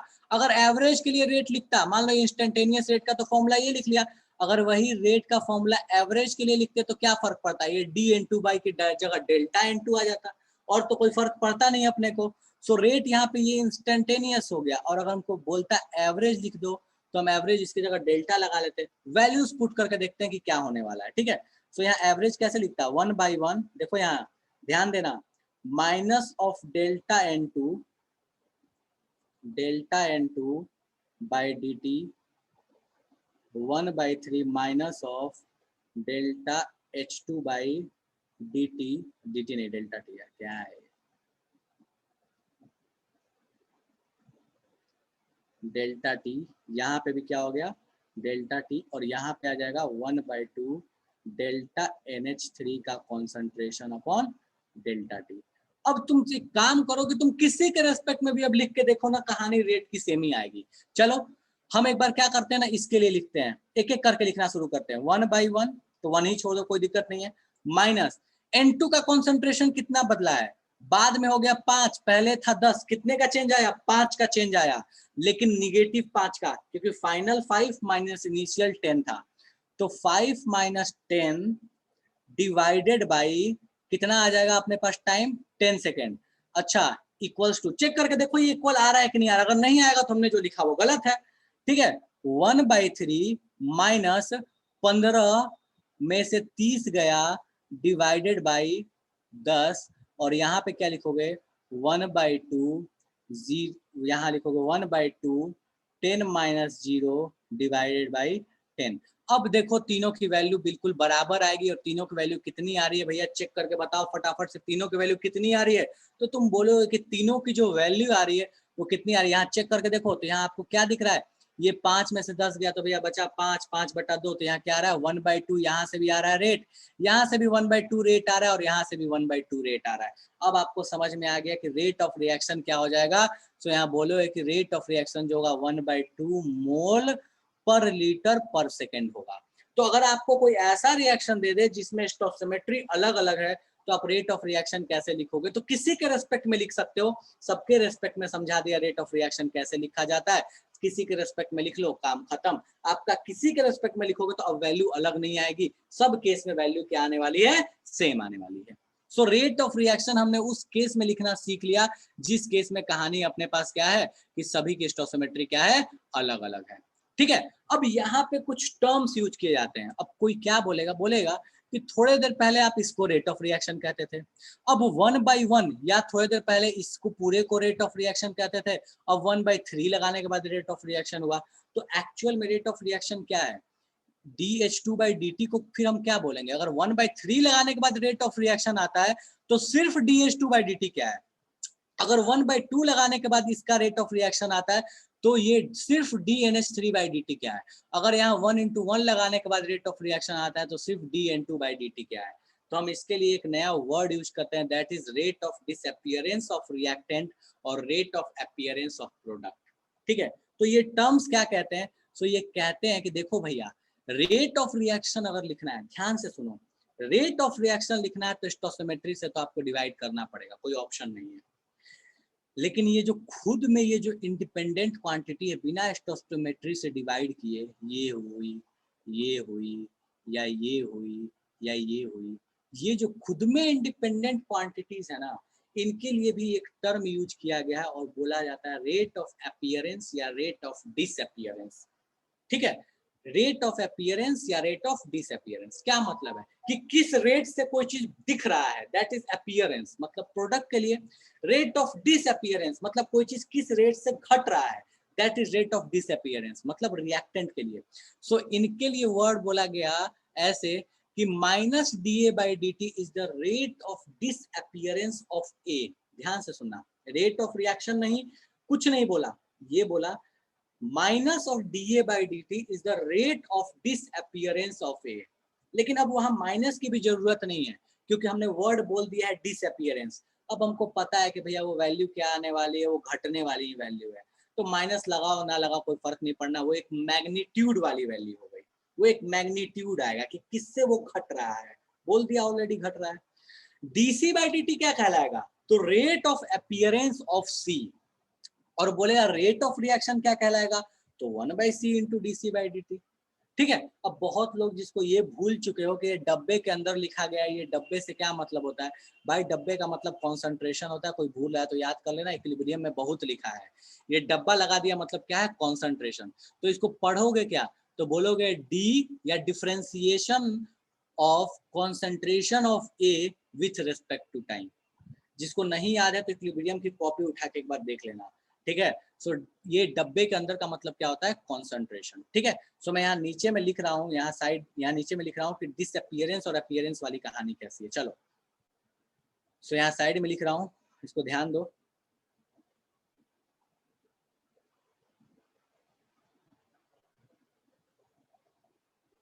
Minus of rate of disappearance of A या rate of disappearance of B या rate of appearance of C या rate of appearance of D. ये क्या होगा, तो भैया यहाँ ध्यान दो, ये चीज हो जाएगी अपने पास मैग्नीट्यूड। यहाँ ध्यान रखो, मैग्नीट्यूड में बोल रहा हूँ, minus d concentration of A with respect to time, ठीक है। ये क्या हो जाएगा, मैग्नीट्यूड माइनस डीबी का concentration with respect to time. यहाँ पे ये क्या हो जाएगा, मैग्नीट्यूड की जरूरत नहीं है, ये पॉजिटिव वैल्यू आती है, बट लगा लो, कभी निगेटिव गलती से आ गया तो आ सकता है, ऐसा नहीं है कि नहीं आ सकता। D C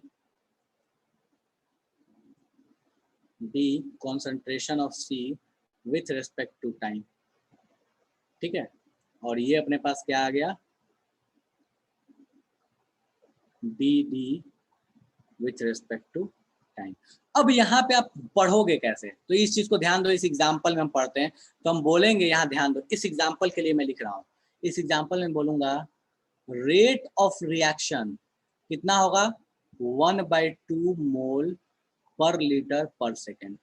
rate of disappearance of A, disappearance of A, ये देखो ये लैंग्वेज है, बाकी कुछ और इसमें है नहीं। Rate of disappearance of A, ये क्या हो जाएगा, तो ए का डिसअपीयरेंस का रेट क्या होगा, तो तुम बोलोगे कि 5 - 10 डिवाइडेड बाई 10, तो ये कितना आ जाएगा। तो ये आपके पास मैग्नीट्यूड में लिखो, तो 5 - 10 डिवाइडेड बाई 10, तो ये आपके पास कितना आ जाएगा, ये आ जाएगा 1/2, बराबर ही आ गया, ठीक है। उसके बाद rate of disappearance of B कैसे लिखोगे, so rate of disappearance of B कितना हो जाएगा, यहाँ ए की जगह पे कौन है, ये लिख लो यार, ए की जगह पे अपने पास किसको लिया है, H2 को लिया है, N2 को लिया है, तो यहाँ पे ये हो गया N2, rate of disappearance of N2 या rate of disappearance of H2, ये कितना हो जाएगा, तो बोलो कि भैया ये 15 - 30/10, ठीक है। सो ये अपने पास कितना आ जाएगा, तो ये अपने पास आ जाएगा कितना आ गया भाई, 15/3, तो ये आ गया 3/2, ठीक है। यूनिट क्या रहेगा, मोल पर लीटर पर सेकेंड। सो ये आपके पास कहानी हो गई रेट ऑफ अपीयरेंस और रेट ऑफ डिसअपीयरेंस की। उसी तरीके से रेट ऑफ अपीयरेंस वाली चीज आप लिख सकते हो, तो आप खुद से लिखो कि rate of appearance of NH3 कितना होगा, फटाफट से लिखो, कितना आंसर आएगा, और इसको फटाफट से छापो। किसी को तकलीफ हो तो पूछ लो पूरी कहानी। ये लैंग्वेज वही कह रहा है, इसको मैं बोल देता हूँ एक बार, ध्यान दे लो ये लैंग्वेज क्या कह रहा है, ठीक है। बोल रहा है कि expressing the rate of such reaction where stoichiometric coefficient of reactant और product are not equal. Stoichiometric coefficient equal नहीं है, मतलब बैलेंसिंग अलग तरीके से किया गया है। The rate of disappearance of any reactant और प्रोडक्ट और the rate of appearance of product is divided by their respective stoichiometric coefficient। तो अगर हमको rate of reaction चाहिए तो उनके stoichiometric coefficient से divide कर लेना है और rate of reaction अपने पास आ जाएगा। फटाफट छापो, किसी को तकलीफ हो तो पूछना। पहले ये पूरा छापना, इधर से लेके इधर तक पूरा छापना, फिर एग्जाम्पल लिखना। ये ऊपर वाला पूरा छापना और फिर एग्जाम्पल नीचे वाला लिखना। शुरू हो जाओ, छापना शुरू हो जाओ, जिसको तकलीफ हो पूछो। अब एक एक करके रुक जा, एक करके रुक जा, मुझे डाउट देखने दो क्या क्या पूछेगा। हाँ, बोलता क्या है कि डिफरेंट टाइम इंटरवल पे भी प्रोसेस, कुछ उससे डिफरेंट टाइम इंटरवल से सिद्धांत कोई फर्क नहीं पड़ता।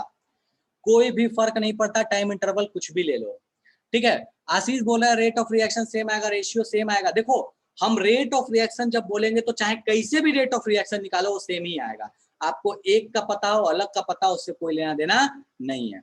और जब वैल्यू पॉजिटिव बनाने के लिए नेगेटिव साइन थे तो हमने मॉड क्यों ऑपरेट किया रेट। देखो हमने मॉड इसलिए ऑपरेट कर लिया शिवम ताकि अपने पास पॉजिटिव आ जाए। तुम नेगेटिव लिख के भी लिखोगे तो कोई दिक्कत नहीं है, तुम्हारी चॉइस है, तुम नेगेटिव लगा के लिखना चाहते हो लिख सकते हो, बट हम चाहते नहीं है कि किसी भी कंडीशन में नेगेटिव आए, इसलिए मॉड लगा लेते हो। तुम नहीं लगाओ कोई समस्या नहीं है। मैथ्स पे मत जाओ, यहाँ मैथ्स का मतलब ज्ञान नहीं लगाओ कि हम मॉड जब हम ऑलरेडी नेगेटिव को हम पॉजिटिव बना चुके थे तो मॉड क्यों लगाए, ठीक है। वो मैथ्स वाली चीज पे नहीं जा रहा। रीजन था एक बताने का, रीजन ये है कि आपको कभी ये भी पॉसिबल है कि रेट ऑफ रिएक्शन आपको उल्टे साइड से चेक करना पड़े। तो अगर आपको कभी उल्टे साइड से चेक करना पड़ेगा तो अपीयरेंस और डिसअपीयरेंस तो हमारे दिमाग में सेट है कि अपीयरेंस बोल दिया या डिसअपीयरेंस बोल दिया तो साइन नहीं आएगा। लेकिन गलती से कभी कभी अगर आपने उल्टा साइड से देखा तो पॉसिबल है कि साइन दिख जाए, आपको साइन आते हुए दिख जाए नेगेटिव, तो भैया उसको मॉडिफाई करने के लिए हमने क्या बोल दिया, एक मॉड लगा दो। एग्जांपल समझाता हूँ। मान लो इस रिएक्शन को मैं बोलता बैकवर्ड जा रही है, बैकवर्ड जा रही है तो H2 बनता, N2 बनता, NH3 गायब होता। और उसमें अगर आप निगेटिव लगाते हैं तो निगेटिव लगाते तो आपकी वैल्यू निगेटिव ही आती। क्यों? क्योंकि रिएक्टेंट का कॉन्सेंट्रेशन आपके नजर में बढ़ रहा है, बढ़ रहा है तो निगेटिव ही आता। अब कैसे बोलते रेट ऑफ अपीयरेंस और डिसअपीयरेंस, तो इस वजह से वहां मॉड लगा के बोल लेते हैं। बाकी कोई रीजन नहीं है, तुम नहीं लगाओ कोई समस्या नहीं है। तुमको अगर लॉजिक समझ में आता है तो कि हाँ यहाँ पे हमारी साइन हमेशा क्या आने वाली है, पॉजिटिव आने वाली है, हमने बता दिया गया। तुमको बोला जाता है ना कि यार अब मान लो कोई लेफ्ट जाए या राइट जाए, अगर तुमसे सिंपल बोला कि किस स्पीड से जा रहा है, तुम बोलने जाओगे कि निगेटिव जा रहा है कि पॉजिटिव जा रहा है, बोलोगे कि अच्छा वो किस स्पीड से चल रही है गाड़ी, नॉर्थ चले या साउथ चले। भैया 10 किलोमीटर 20 किलोमीटर पर सेकंड के स्पीड से चल रही है, मतलब पर आवर के स्पीड से चल रही है, तो उसमें क्यों जरूरत है नेगेटिव पॉजिटिव का, ठीक है।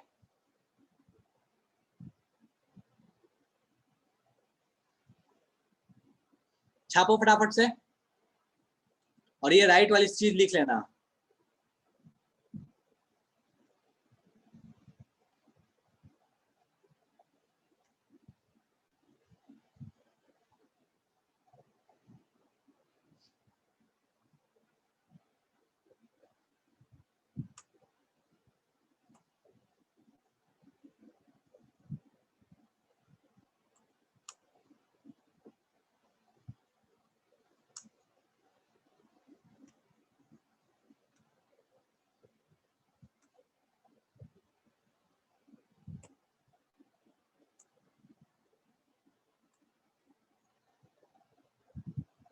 बोलो वैष्णवी, वो कहाँ गई, बोल बेटा।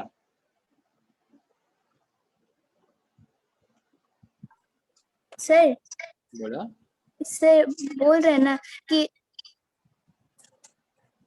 सर एक मिनट, सर बोल रहे हैं कि रिएक्शन जो हो रहा है अगर वो बैकवर्ड जा रहा है रिएक्शन जो रहा है वो बैकवर्ड जा रहा है, ठीक है, रिएक्टेंट का जो भी अमाउंट है वो बढ़ रहा है, बढ़ रहा है, ठीक है। तो फिर इसमें भी सर ये निगेटिव आएगा जो भी हम लोग अगर निकालेंगे तो रेट। हाँ रेट निगेटिव आएगा बिल्कुल। मतलब जैसे कि मॉड मॉड में लगा हाँ के बिल्कुल बिल्कुल रेट निगेटिव आएगा, सीधा बात है।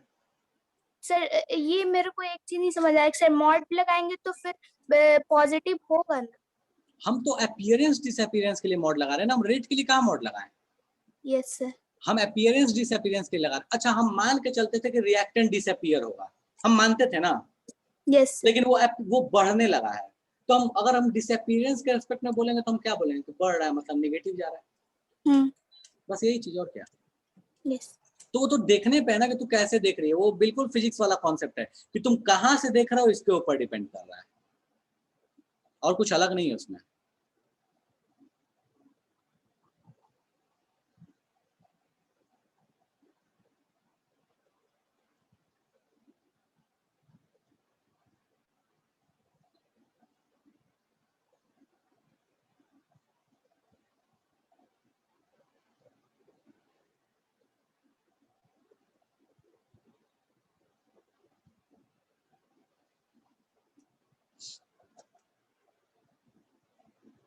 छप लिए।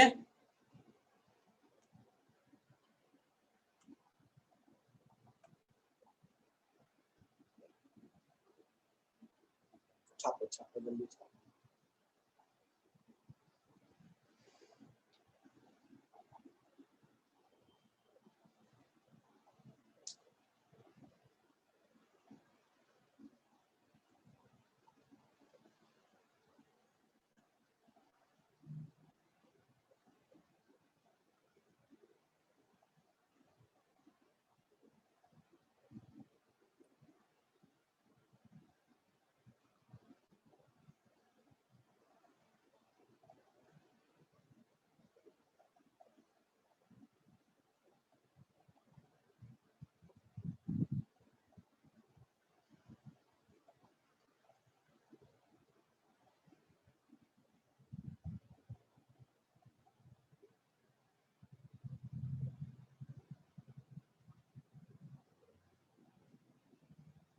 क्या बोला है डिनोमिनेटर में डी प्लस लिखना है या टी है?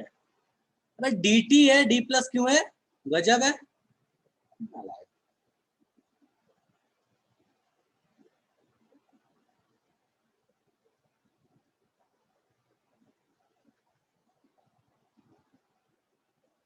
तो मैथ्स वाला है ना? शर्म करो, शर्म करो।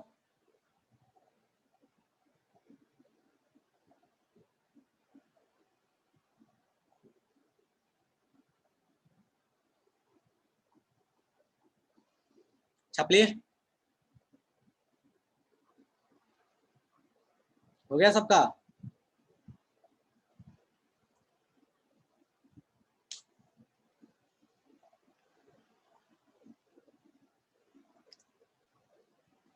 छापो छापो छापो छापो।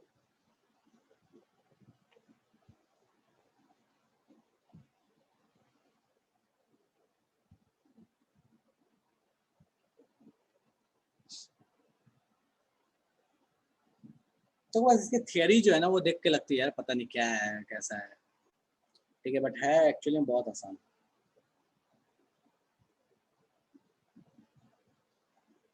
हाँ, फॉर्मूले आपको ध्यान रखने पड़ेंगे, इसमें फॉर्मूले अच्छे खासे बनते हो, आपको याद रखने पड़ेंगे। बहुत सारे आपको जाने पहचाने पुराने भी मिलेंगे और कुछ ऐसे हैं जो आपको नहीं मिलेंगे।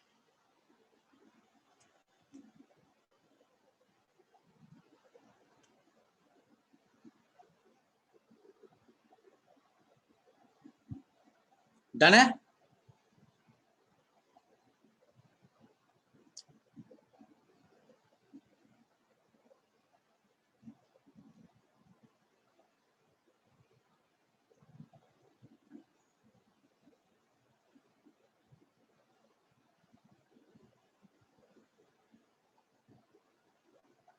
चलिए ठीक है, ओके।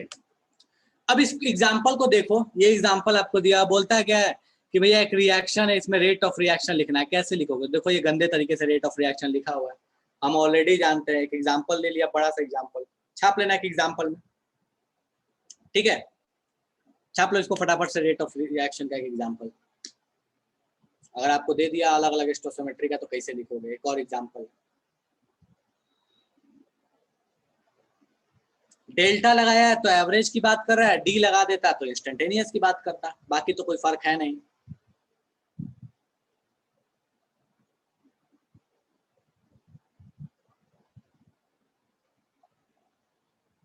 छापो इसको, एक एग्जाम्पल काफी है।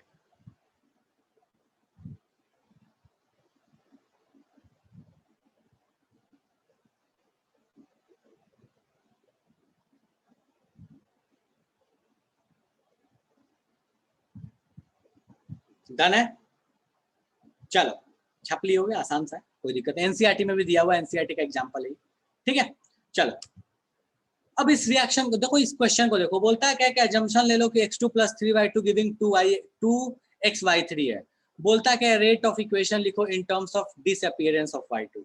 अरे डिसअपीयरेंस ऑफ y2 क्या, हम तो पूरे के रेस्पेक्ट में लिख सकते हैं, तो पूरे के रेस्पेक्ट में इसका फटाफट से रेट ऑफ रिएक्शन लिख लो। तो सबके रेस्पेक्ट में x2 y2 xy3 तीनों के रेस्पेक्ट में फटाफट से लिखो। x2 y2 और xy3 तीनों के रेस्पेक्ट में रेट ऑफ रिएक्शन लिखो। क्या लिखोगे? दो के रेस्पेक्ट में डिसअपीयरेंस, एक के रेस्पेक्ट में अपीयरेंस।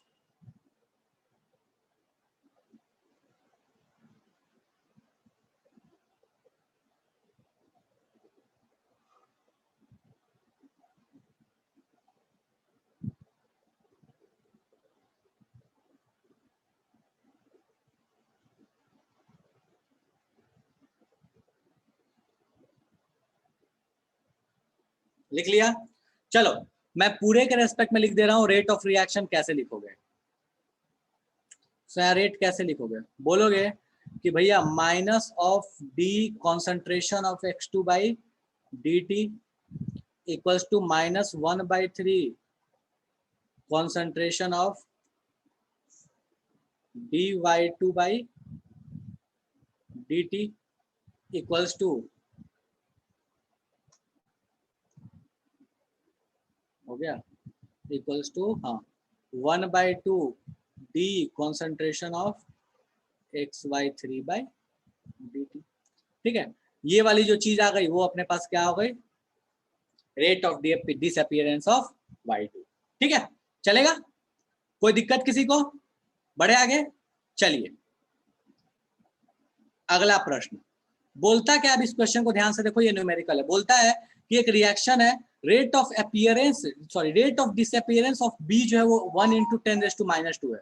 देखो यहाँ पे साइन निगेटिव नहीं लगाया हुआ है, ध्यान रखना निगेटिव क्यों नहीं लगता है, याद है ना निगेटिव क्यों नहीं लगता। ठीक है, सो बोल दिया यहाँ पे कि rate of disappearance of B जो है वो 1 × 10⁻² है। बोलता है क्या रेट ऑफ रिएक्शन क्या होगा और rate change in the concentration of A and C कितना होगा। Rate change in concentration of A and C कितना होगा और बोला है रेट ऑफ रिएक्शन कितना होगा, फटाफट से बताओ।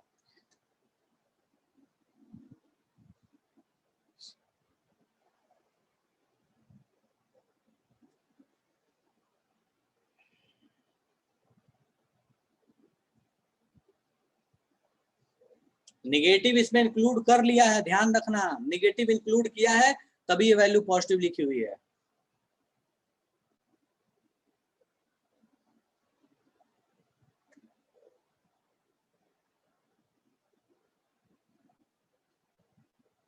करो सॉल्व फटाफट से। रेट ऑफ रिएक्शन कितना होगा, जल्दी बताओ, रेट ऑफ रिएक्शन कितना होगा। क्या बात है कल्याणी, ठीक है, डिसअपीयरेंस पता था तो रेट ऑफ रिएक्शन तो बता लिए। ए और सी के लिए बताना है चेंज इन कॉन्सेंट्रेशन, मतलब क्या है, डीसी बाई डी बताना है, डीए बाई डी बताना है, काम खत्म। ए और सी के लिए बताना है तो DC by D DA by D, और क्या बताना है, और थोड़ी कुछ बताना है।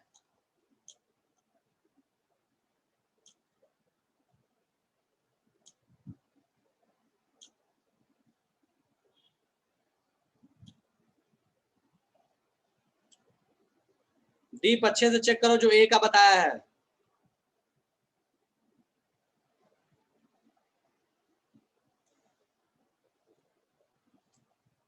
चलो ठीक है, सॉल्व करते हैं इसको।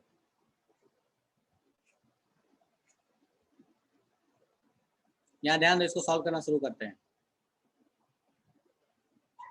चलो भैया हम क्या लिखेंगे, rate equals to minus concentration of dA by dt equals to -1/2 concentration of dB by dt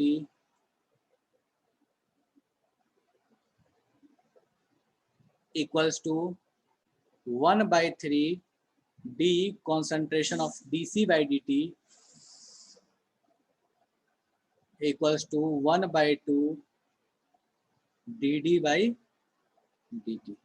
अपने को क्या दिया हुआ है, अपने को ये चीज दी हुई है 1/2 हटा के दिया हुआ है dV by dt, negative sign already इसमें इंक्लूड हो चुका है, तो हम इसको क्या लिख सकते हैं, हम इसको ऐसे तो लिख ही सकते हैं ना। ठीक है, minus of dA by dt, इन सबको ऐसे कॉपी कर लो, कुछ नहीं, इन सबको ऐसे कॉपी कर लो, इक्वल्स टू, ये ऐसे कॉपी कर लो, यहाँ पे क्या हो जाएगा, तो 1/2 इंटू dB by dt कितना दिया है, तो 1 × 10⁻⁻² इक्वल्स टू, ये कॉपी यहीं पे कर लो, ये कॉपी यहाँ पे कर लो, डन हो गया। अपने पास रेट ऑफ रिएक्शन आ गया, वो सीधे सीधे ये दिख रहा है, यही तो बराबर है ना रेट ऑफ रिएक्शन के। तो अपने पास रेट ऑफ रिएक्शन कितना आ गया, रेट ऑफ रिएक्शन अपने पास यहाँ से आ चुका है, दैट इज 1/2 इंटू 1 × 10⁻², मतलब ये अपने पास कितना आ चुका है, 0.5 × 10⁻², या बोलो 5 × 10⁻³ मोल पर लीटर पर सेकंड। चलेगा, कोई दिक्कत है किसी को, कोई इसमें रोना गाना मचाना चाहता है रेट ऑफ रिएक्शन में, नहीं है। चलो अब बोलता क्या है कि बोलता है क्या कि rate change in concentration of A बताओ और सी बताओ, ए और सी का रेट चेंज इन कॉन्सेंट्रेशन बताओ। अच्छा ध्यान दो, यहाँ अपीयरेंस और डिसअपीयरेंस नहीं बोला है, तो ए का कॉन्सेंट्रेशन घटेगा और सी का बढ़ेगा, ये क्लियर है। ए का कॉन्सेंट्रेशन घटेगा मतलब क्या होगा, ए के लिए जो चेंज इन कॉन्सेंट्रेशन का रेट आएगा वो निगेटिव आएगा और सी के लिए पॉजिटिव आएगा। तुम ऐसे भी सोच सकते हो, साइन छोड़ो, साइन बिना लिए सोच के देखो, लास्ट में बस लगा लेना साइन, सोच के देखो। ए का बोलता है rate change in concentration of A भाई साहब घटेंगे, सी भाई साहब बढ़ेंगे, मतलब ए का कॉन्सेंट्रेशन नेगेटिव आएगा, ए का रेट चेंज नेगेटिव आएगा कॉन्सेंट्रेशन का, बी का पॉजिटिव आएगा।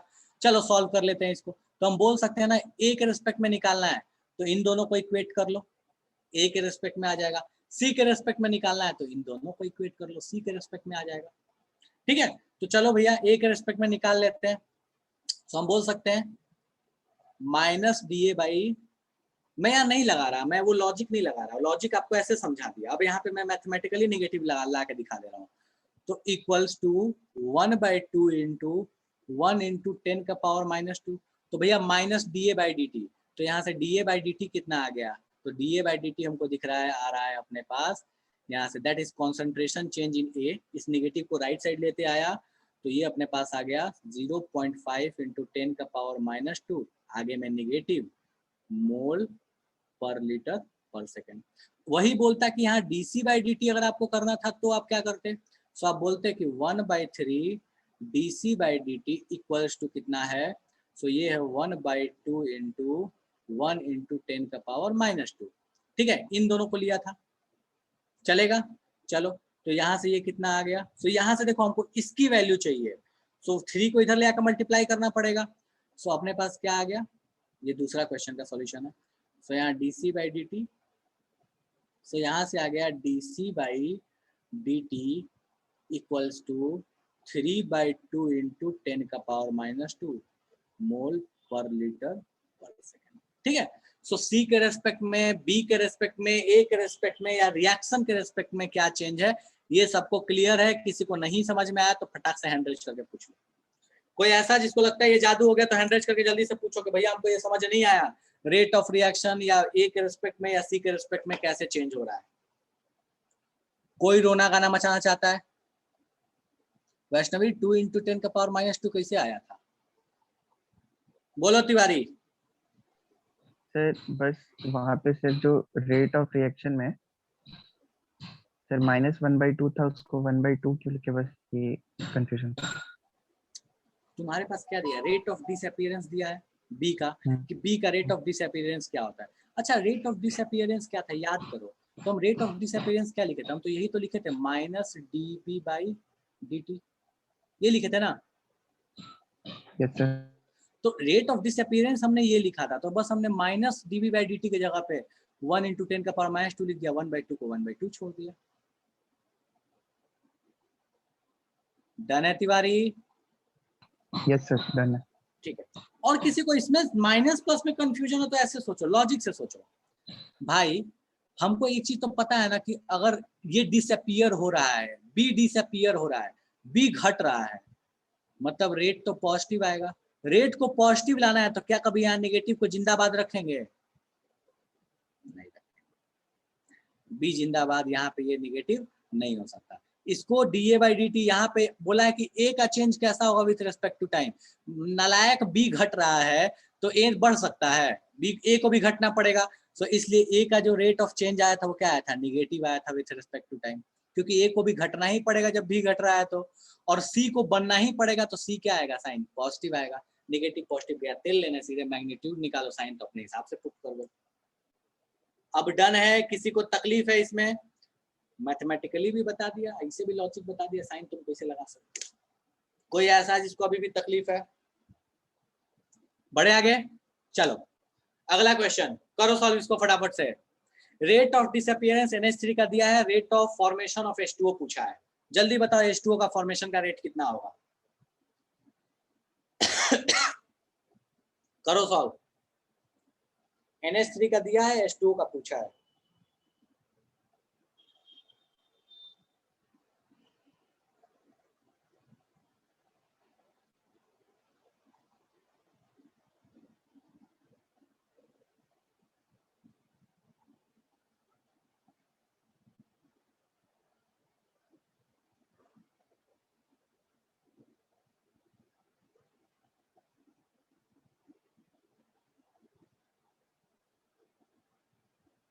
करो फटाफट से,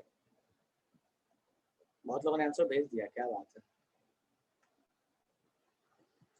ठीक है आनंद ठीक है, दीप ठीक है, राघवेंद्र ठीक है, वैष्णवी ठीक है। चलो तो बहुत लोगों ने बुद्धि का इस्तेमाल किया यहाँ पे मेरे हिसाब से, शायद बिना पेन पेपर उठाए हुए, ऐसा मेरे को प्रतीत होता है।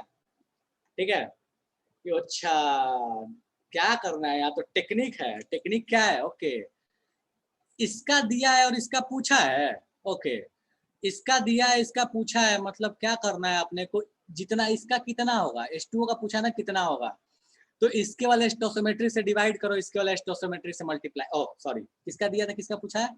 NH3 का दिया है, एक मिनट, रेट ऑफ डिसअपियरेंस, हाँ NH3 का दिया हुआ है, और किसका पूछा है? H2O का पूछा हुआ है। बस क्या करना है कि भैया इसको मल्टीप्लाई करना है, 6 से मल्टीप्लाई करो, 4 से डिवाइड करो, काम खत्म, आंसर जिंदाबाद है। ठीक है, तो जिसका पूछा है उसके स्टोसियोमेट्री से मल्टीप्लाई, और जिसका दिया है उसके वाले से डिवाइड, खेल खत्म, हो गया सॉल्व। तो ऐसे भी कर सकते हो, बाकी तुम इक्वेशन लिख के भी सॉल्व कर सकते हो। तो इक्वेशन लिख के क्या बोलोगे? -1/4 b NH3। बहुत लोगों को ये बुद्धि काम कर गया कि हाँ कैसे क्या करना है, लॉजिक क्या है यहाँ पे। ठीक है, बिना पेन पेपर उठाए सॉल्व कर सकते थे। जिनको समस्या है वो यहाँ देखो, 1/2 d of H2O by dt। ठीक है, यही इक्वेशन बनने वाली थी। अपने को इसकी वैल्यू तो दी हुई है, निगेटिव को इसमें इंक्लूड करना चाहते हो तो कर लो। ठीक है, इसकी वैल्यू दी है, इसकी वैल्यू पूछा है, 6 से मल्टीप्लाई, 4 से डिवाइड, खेल खत्म। तो बेसिकली कुछ है नहीं, जिसका पूछा है उसके स्टोसियोमेट्री से मल्टीप्लाई कर दो, और जिसका दिया है उससे डिवाइड कर दो, आंसर आ जाएगा, खेल खत्म। ठीक है, अच्छा एक लॉजिक याद आएगा तो समझना यहाँ जरा ध्यान से। एक लॉजिक समझा रहा हूँ, इसको मोल समझ लो भाई। इसका जो रेट दिया ना, इसके मोल समझ लो। इतने मोल के लिए ये कितना मोल बनेगा, खेल खत्म। अगर NH3 का इतना मोल होता तो ये कितना मोल बनता, बस खेल खल्लास है। यहीं पे इतना ही सोचना है। रेट गया तेल लेने, मेरे को रेट नहीं आता, मेरे को ये आता है ना, इसके मोल इतने दिए हैं, बताओ ये कितना मोल बनेगा। सॉल्व हो गया? ये बताओ मेरे को, ये लॉजिक समझ में आ रहा है? जो फास्ट करना चाहते हैं मैं उनको बता रहा हूँ। मोल समझ लो, एक का मोल समझो, दूसरे का मोल निकाल लो, हो गया। रेट वेट गया तेल लेने, यूनिट चिपका दो बस। ठीक है, सो इस तरीके से आप रेट ऑफ रिएक्शन वाले सॉल्व कर सकते हो बिना इक्वेशन भी लिखे हुए। ठीक है, चलो इस क्वेश्चन को देखो। बोलता है कि ये क्या बता रहा है, -1/2 dHi/dt क्या बता रहा है। इस पूरे टर्म को पूछा है कि इस इक्वेशन में इस चीज का मतलब क्या है। ऑप्शंस चेक करके बताना। Rate of formation of HI, rate of disappearance of HI, instant rate of reaction, या एवरेज रेट ऑफ रिएक्शन, क्या बता रहा है ये? -1/2 dHi/dt। राघवेंद्र गलत है, सिद्धांत सही है, ओजस्वी गलत है, कल्याणी सही है, बहुत फंसेंगे इसमें। आनंद कुमार गलत है, वैष्णवी गलत है। अरे नलायको, जब ये 1/2 लगा दिया तो डिसअपियरेंस कैसे होगा? ये रेट ऑफ रिएक्शन हो गया ना गधो। 1/2 लगा दिया तो डिसअपियरेंस तब होता ना जब -dHi/dt लिखते। ये क्या हो गया? Rate of reaction. तुम रेट ऑफ रिएक्शन क्या बोलोगे? तो रेट ऑफ रिएक्शन बोलोगे ना -1/2 dHi/dt equals to dH2/dt equals to di2/dt। ये लिखोगे, उर्दू फारसी लिख दिया है मैंने। ठीक है, तो ये जो पूरी कहानी ये क्या है? रेट ऑफ रिएक्शन है, ना कि डिसअपियरेंस है। ठीक है, और जब सीधे दिख रहा है कि ये डी लिखा हुआ है तो एवरेज तो नहीं होगा, डेल्टा लिखता तो एवरेज होता, डी लिखा है तो इंस्टेंटेनियस। ये नालायक गया, फॉर्मेशन का तो सवाल ही नहीं पैदा होता क्योंकि रिएक्टेंट है, डिसअपियरेंस होगा नहीं, हो गया। अगर ये लिखता -dHi/dt, सिर्फ -dHi/dt होता तब बोल सकते थे। अच्छा, अगर यहाँ 2 नहीं होता तब क्या होता? तो रेट ऑफ रिएक्शन और रेट ऑफ डिसअपियरेंस सेम हो जाता। अगर 2 नहीं होता, 1 होता। नाइट्रोजन वाला केस याद करो, अमोनिया वाला, उसमें rate of disappearance of nitrogen बोलो या रेट ऑफ रिएक्शन बोलो, दोनों बराबर होता। क्यों? स्टोसियोमेट्री 1 थी। सो ये आपके पास कहानी हो गई बेसिकली कि भैया रेट ऑफ रिएक्शन कैसे बताते हैं। इस क्वेश्चन को देखो, नालायक जैसा क्वेश्चन है एनसीईआरटी का, फटाफट देखो, मुझे बता दो सॉल्व होगा कि नहीं होगा। इस क्वेश्चन को पढ़ो और मुझे बता दो कि सॉल्व होगा कि नहीं होगा। लैंग्वेज पढ़ो आराम से, गंदा सा लैंग्वेज दिया हुआ, बोलता है एवरेज रेट ऑफ रिएक्शन बताना है मिनट में, सेकंड में, नहीं बता सकते हो। और बोलता है कि rate of production of NO2 फिर बताना है। NO2 के प्रोडक्शन का रेट का मतलब क्या हुआ? Rate of appearance of NO2। तो पहले तो आपको rate of average rate reaction का बताना है और फिर NO2 के प्रोडक्शन का रेट बताना है। एवरेज रेट बता दोगे, इक्वेशन लिख के प्रोडक्शन ऑफ NO2 बता लोगे। हो जाएगा कि नहीं होगा? मुझे जल्दी बता दो। और किसी को रोना है तो मुझे बता दो कि भैया हमको रोना है, हमको समझ में नहीं आया। हो जाएगा। रेट ऑफ रिएक्शन जो भी होगा उसका 4 गुना होगा NO2 का प्रोडक्शन। लॉजिक समझ में आ रहा है? 4 गुना कैसे होगा?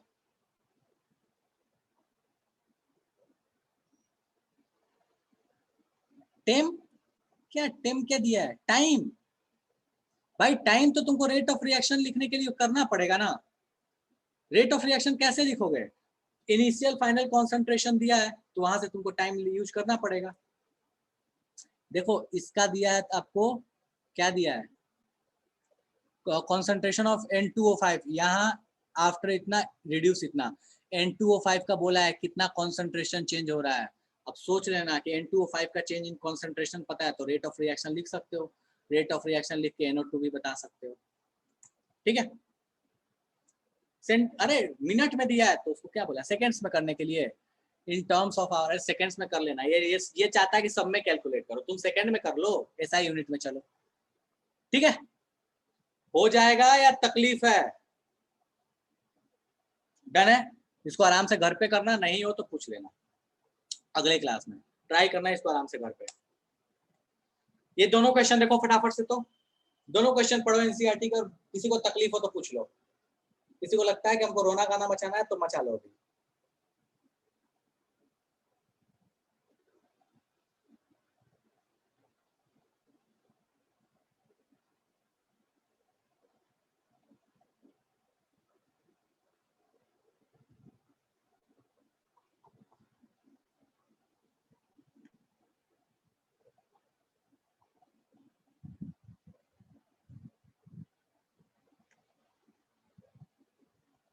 चलो ठीक है, ठीक है, ठीक है। ओके, तो ये दोनों क्वेश्चन घर पे ट्राई कर लेना आराम से। ठीक है, चलो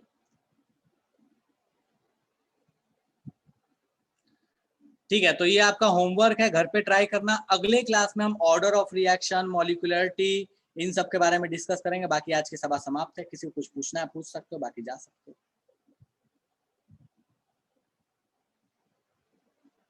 जाने का इंतजार कर रहे थे कब से, भागे भागे भागे। डन है। कल डिस्कशन है सॉल्यूशंस का, एनसीईआरटी मॉड्यूल दोनों, टेस्ट का भी डिस्कशन कर लेंगे। दोनों का निकलता है राघवेंद्र, अपीयरेंस डिसअपीयरेंस। डेल्टा लगाओगे तो एवरेज का, और अगर डी लगाओगे तो इंस्टेंटेनियस का। दोनों के लिए बराबर है, दोनों के लिए अलग थोड़ी कहानी हो जाएगी। मतलब फॉर्मूला थोड़ी बदल जाता है। तुम क्या लिखते हो फिजिक्स में? मतलब जो भी फॉर्मूला लिखते हो, du dt, जो भी एवरेज एवरेज जो भी फॉर्मूला लिखते हो, ये जो भी आपके पास जितना भी फॉर्मूला आता है, क्या वो इंस्टेंटेनियस और एवरेज के लिए अलग अलग हो जाता है? ऐसा नहीं है ना, सेम का। ठीक है, चलो। हाँ, वो अलग बात है कि क्वेश्चंस मैक्सिमम आपको इंस्टेंटेनियस वाले दिखते हैं, एवरेज वाले नहीं दिखते हैं, वो अलग चीज है। बट एप्लीकेबल दोनों के लिए है।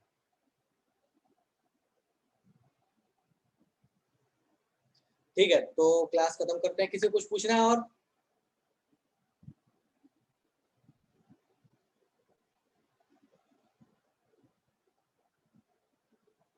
दीप, परसों बात करते हैं इस पे।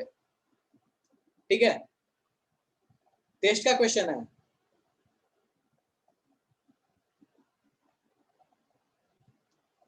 परसों बात करेंगे, परसों डीएस का निकल, कल डीएसएस रखा ना, डीएसएस में पूछ लेना, डीएसएस में आओ।